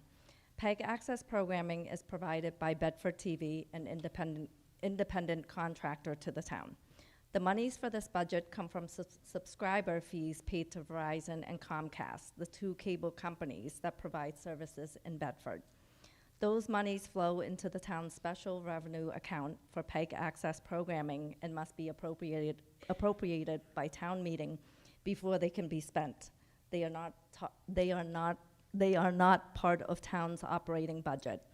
The total amount is for operating capital and facilities rental. The proposed capital expenses include the purchase of software to provide captions that will be required by ADA regulations on government programming starting in April 2027. Bedford TV has provided excellent PEG access programming to the town for many years. We are grateful for their partnership in making board and committee meeting recordings available to the public, as well as their extensive coverage of school sports and performing arts events, and their commitment to educating kids and adults in video production and editing. The Select Board recommends approval of Article 9. Thank you. Do we have a Finance Committee recommendation? Mr. Thomas. Ben Thomas, 2 Apple Tree Lane for the Finance Committee. The Finance Committee recommends your approval of this article. Thank you. Does anyone wish to be heard on this article? All right. Microphone 4, thank you. This is Paul Whitman from 56 Dunster Road, and full disclosure, I'm actually on the board of BCAT, which is the operating organization that operates Bedford TV. And I want to encourage everyone to vote for this article, as Bopa mentioned, that Bedford TV provides many important services to town, including streaming services and including documenting and streaming the town committees and the town boards, as well as town meeting, as we're doing here tonight. It also records and streams things like the high school sports and graduation and community events, like the Bedford Day Parade. So, especially for those who can't attend those events. So it also trains a lot of the young people in town to operate professional video equipment so they can help with Bedford TV productions. And they also create their own programs. So I really would encourage you to vote for Article 9. Thank you. Thank you. Microphone 2. You got it. Jerry Pfeffer, 28 Battle Flag Road. Just a quick question. Does this 303,000 and change already in the fund, or is this like a revolving fund and it keeps coming in and it goes out as the year goes on? It's already in the fund. It's revolving. Thank you.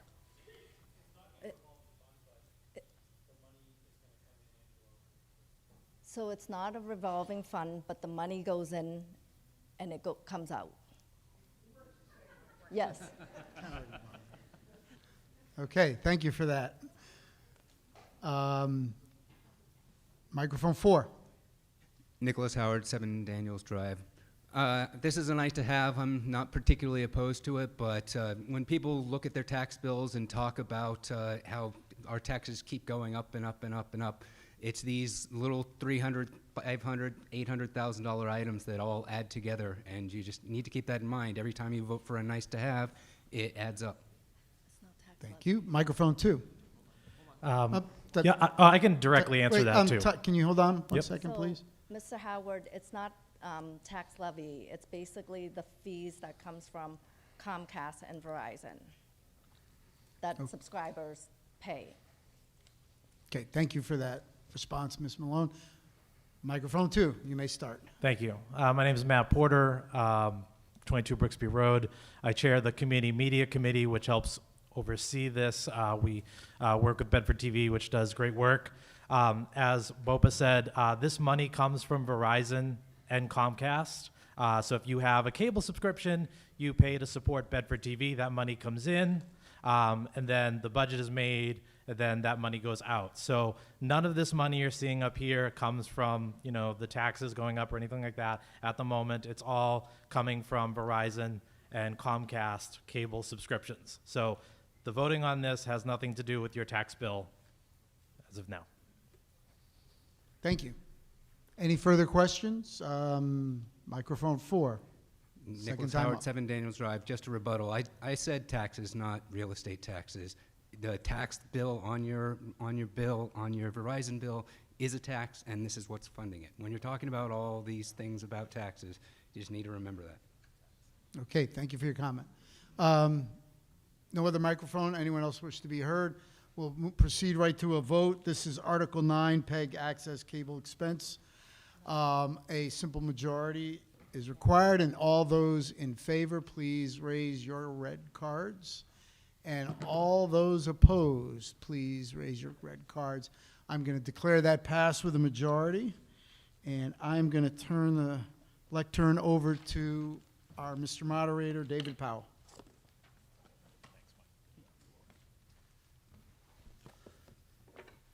Thank you. We're moving on to Article 10. This is the appropriation to the Special Education Reserve Fund. Mr. Brosgol.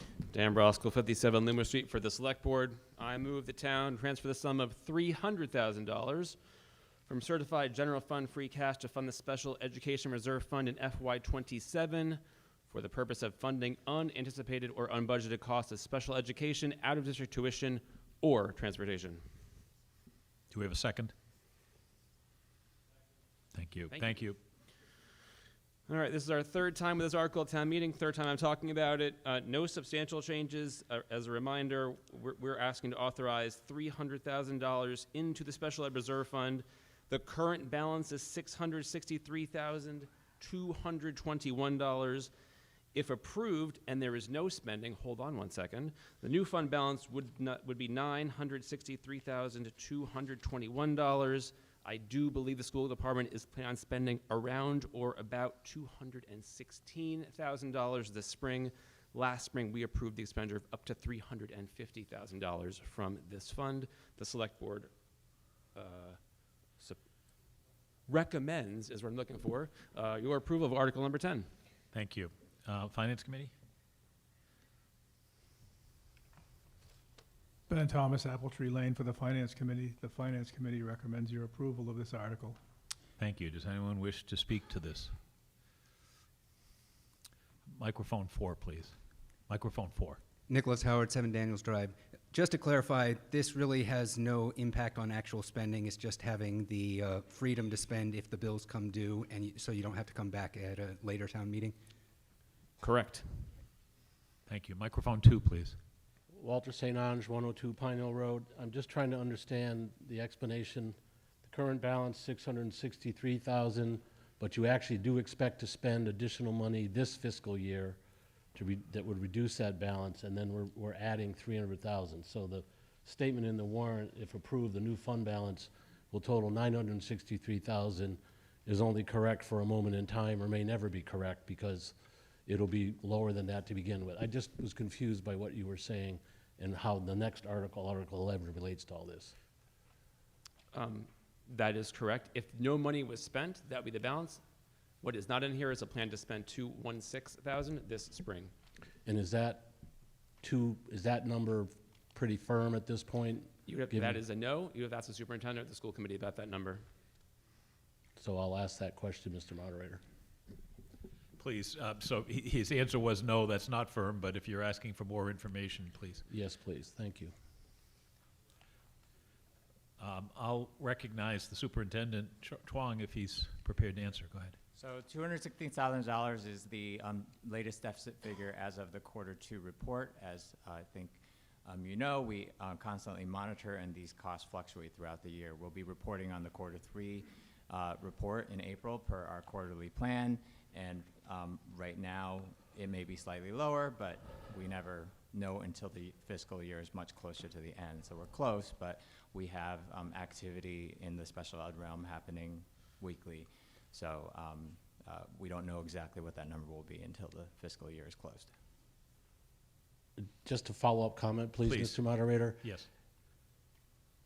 I think that you ought, given what you just said, that the special ed number fluctuates weekly, I think it is unacceptable to only look at this quarterly. And the school committee, frankly, hasn't done their job, because this issue has come up before about their failure to monitor finances on a regular basis, a more frequent basis. And I really think it's important, especially with this number, which is a number that you can't control very well. You're subject to what the bill is when it comes in. And I really think this should be looked at least monthly, if not weekly, so that you actually have a better handle on it and we're not surprised 3 or 4 months after the fact. Thank you. Thank you. Thank you, Mr. Superintendent Chuang. Microphone 3, please. Stephen Steele, 7 Jeffrey Circle. So is this in excess of the 3.1% budget you'll be asking for in the future? In later on tonight or next night? This is separate than the budget, correct? A follow-up to Mrs. St. Ange's question. Yes, I do believe you should be looking at this monthly, and going along with that, this whole issue arose and there was a request for an audit. What is the status of that audit? Mr. Hanson? I'm not sure that's within the scope of what we're talking about. What audit are we talking about?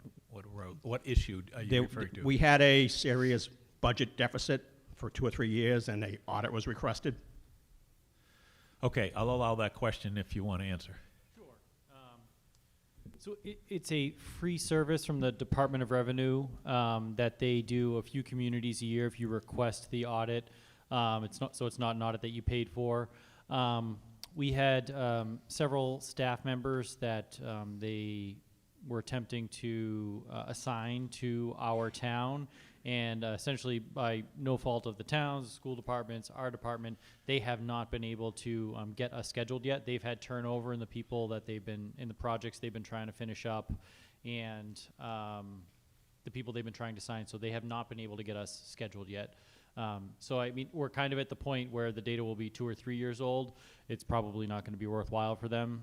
So we're currently waiting for them to contact. Every 2 or 3 months, we reach out asking for an update on where we are in their queue, but it's pretty quiet. That's the status. Yep, thank you. Thank you. Okay, microphone 2, please. Elizabeth McClung, Winchester Drive. I'm curious with regards to a reserve fund, why I understand unanticipated cost, but when it says unbudgeted costs, why would those items not be in the budget? And is this therefore then just an extension of the budget? It's not clear to me. This question comes up every year, and it is kind of fair. What's unbudgeted? How do you budget for unbudgeted costs? I mean, this stems from the crisis from 3 years ago, 2 years ago, whatever it was. And there was no bubble whatsoever. So over time, the goal has been to build a surplus to approximately 1% of the overall budget. This is going to get close to that because the costs are unpredictable. They are highly volatile depending on who enrolls every year. So they are sort of unforeseen, sort of unbudgeted, but the variation requires, and many municipalities have this in place to cover their backs when kids move in who have address replacements.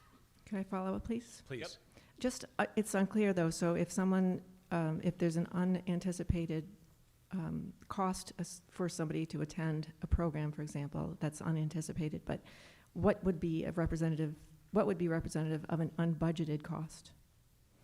I think we're playing a little bit of a semantic game here. We're saying that if someone comes in and requires a 6-figure outplacement and it's not budgeted, that's unforeseen and unbudgeted, and you can't control for it and you can't say no.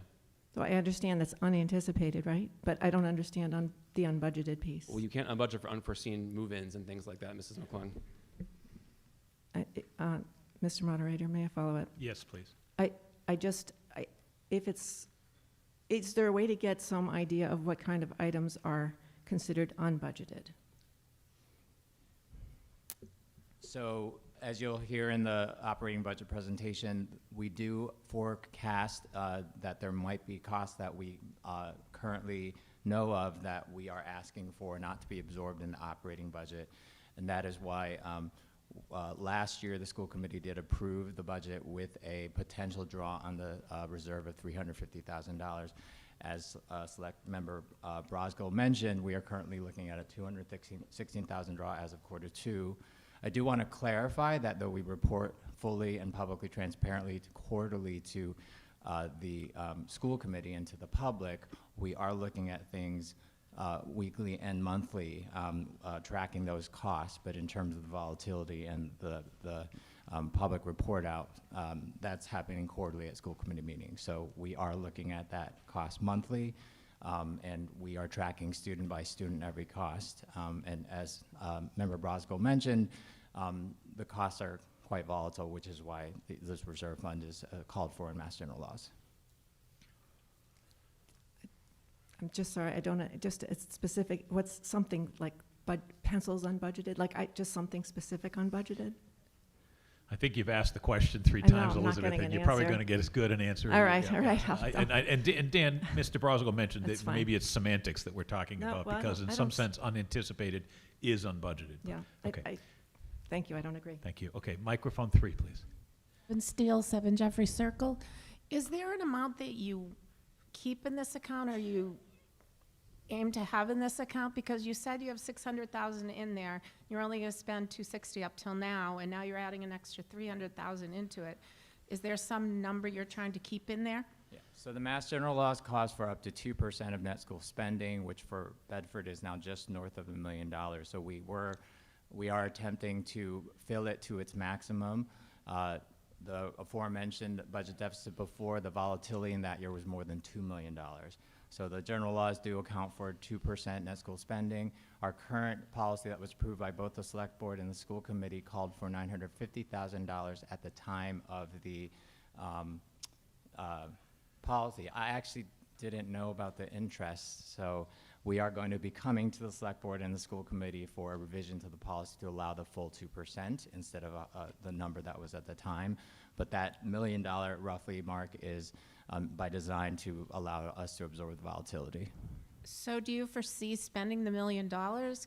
It is our hope desperately not to, because we need to reserve it for unanticipated costs. But the swings can be in the $300,000 to $400,000 range for a single student.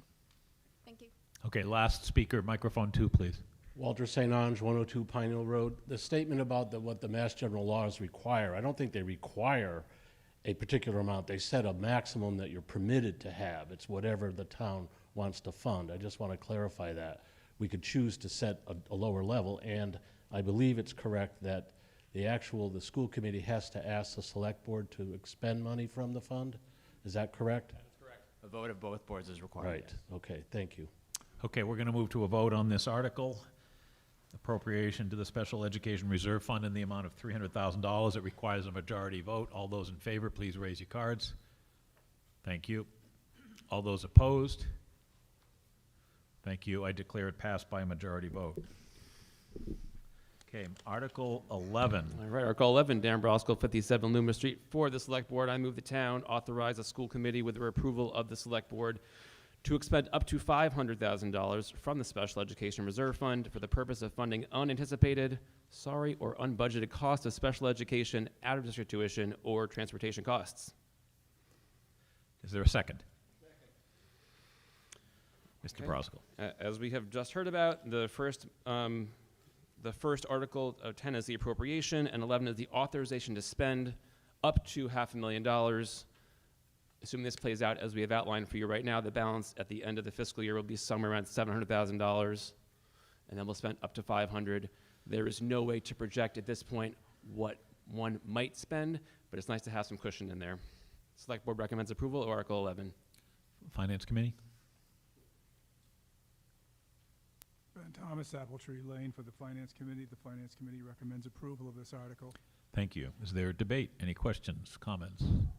Seeing none, we're going to go right to a vote on this. This one requires a 2/3 vote. All those in favor, please raise your cards. Thank you. All those opposed? Thank you. I declare it passed by a 2/3 majority.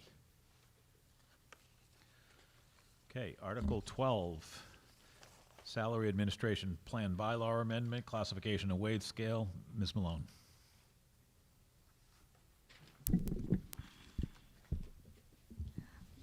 Bopa Malone, 195 Carlisle Road for the Select Board. I move to amend the Salary Administration Plan bylaw by striking out the present classification and wage schedule and inserting in place thereof a new classification and wage schedule as set forth in Article 12 of the warrant to become effective July 1, 2026.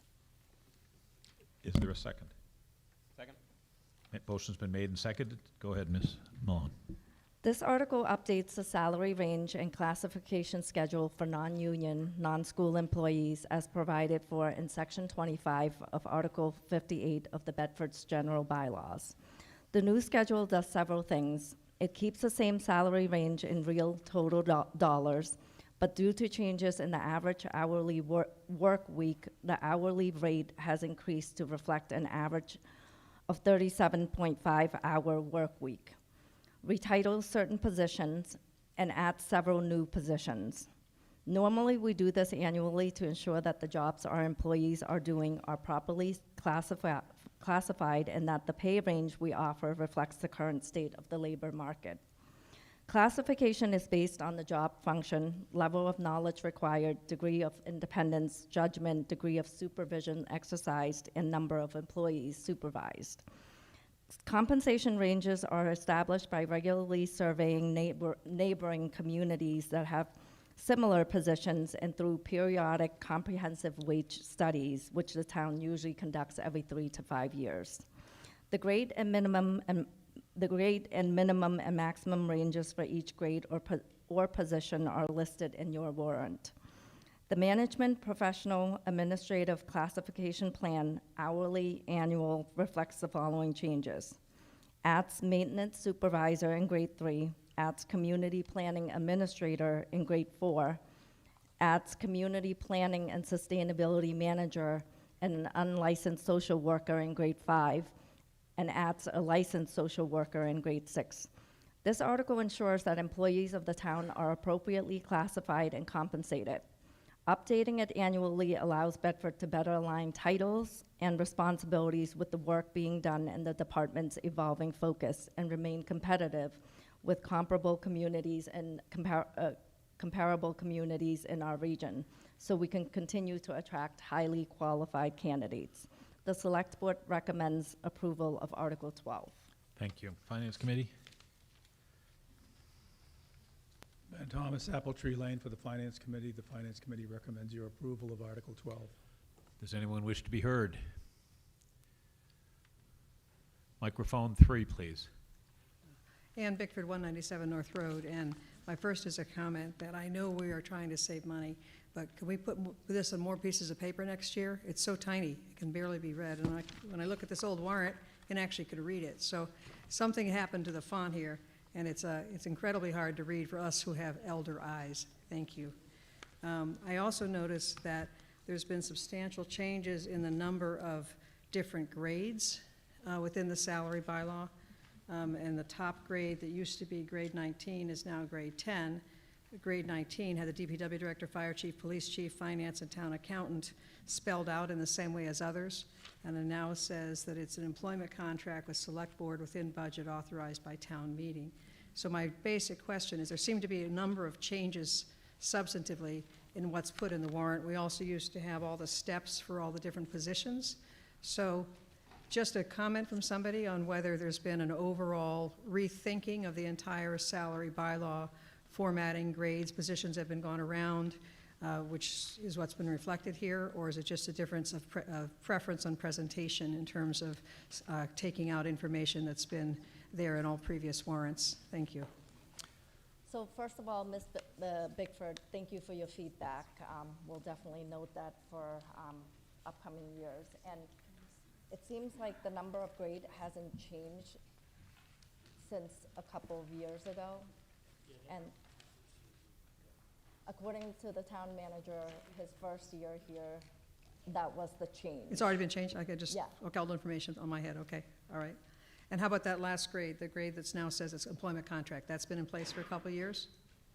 Okay, and the not giving us steps at all, that's also a couple of year thing old? We used to have all the steps for all the different positions. We've just taken that out in preference, or we've done away with steps, or?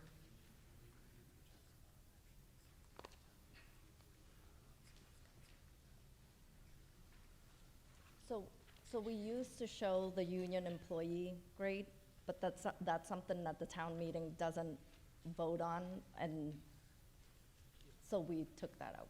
Okay, so I guess my comment on that would be is that if part of this is a question of, we're voting on it, right, for the town, and then the question is, are we offering fair salaries? I mean, we vote on this because the charter says we have to vote on it, okay? That's why it's in here. But in the past, I've used it to just say, okay, are we keeping pace? Are our managers keeping pace with the union with the highest union steps? Are we doing, that's how I've looked at it, to say, okay, this looks like, it's going to work in terms of an employment thing. By taking out the information about the union employees, that comparison can't be made. So I would just vote for putting more if we have to do this, okay, then, and we're going to be informed as voters, then that would be my recommendation. Put it back in. Thank you. Thank you for your recommendation. We'll definitely take that into consideration. One final speaker on microphone 2, and then we're going to move to a vote. Microphone 2, please. Walter St. Ange, 102 Pine Hill Road. The warrant says that the increase is 2.5%. I'm just curious, how was that 2.5% arrived at? Was there a survey, formal or informal, done? Please don't tell me it was an outside consultant, but if there actually is a written survey or response on that, I'd be interested in receiving a copy of it. Thank you.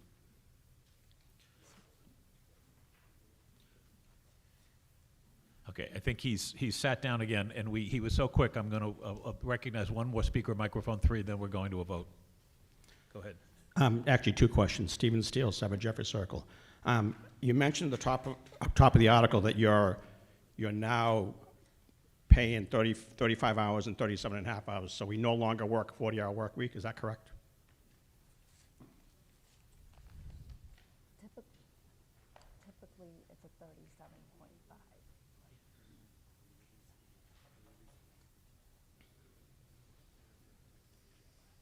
So technically, employees works 37.5 hours. The lunchtime has been reduced to half an hour. Okay. Next question is, how come the range was removed for grade 10? Even though it's contractual, there was always a range of pay. Why was that removed? Can you repeat that? I'm sorry, I didn't hear the... Grade 10 now says employment contracts for select board within budget authorized by town meeting. Why was that range, why was the salary ranges removed for that grade? I would think you want transparency.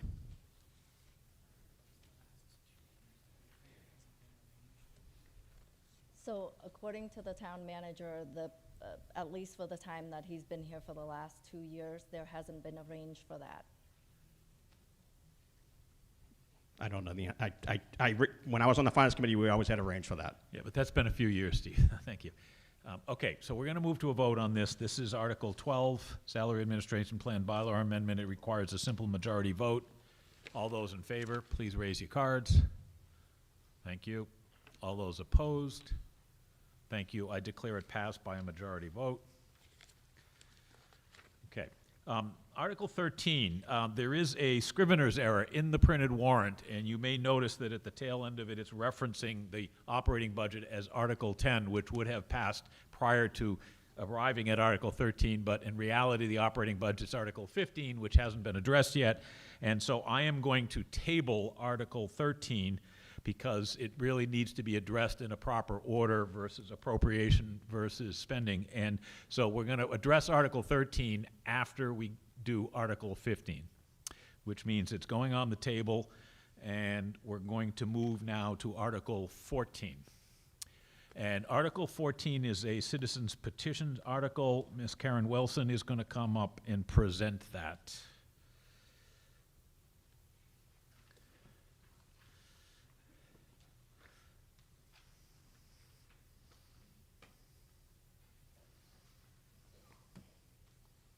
Good evening. Can you hear me? Yes. Really? Okay.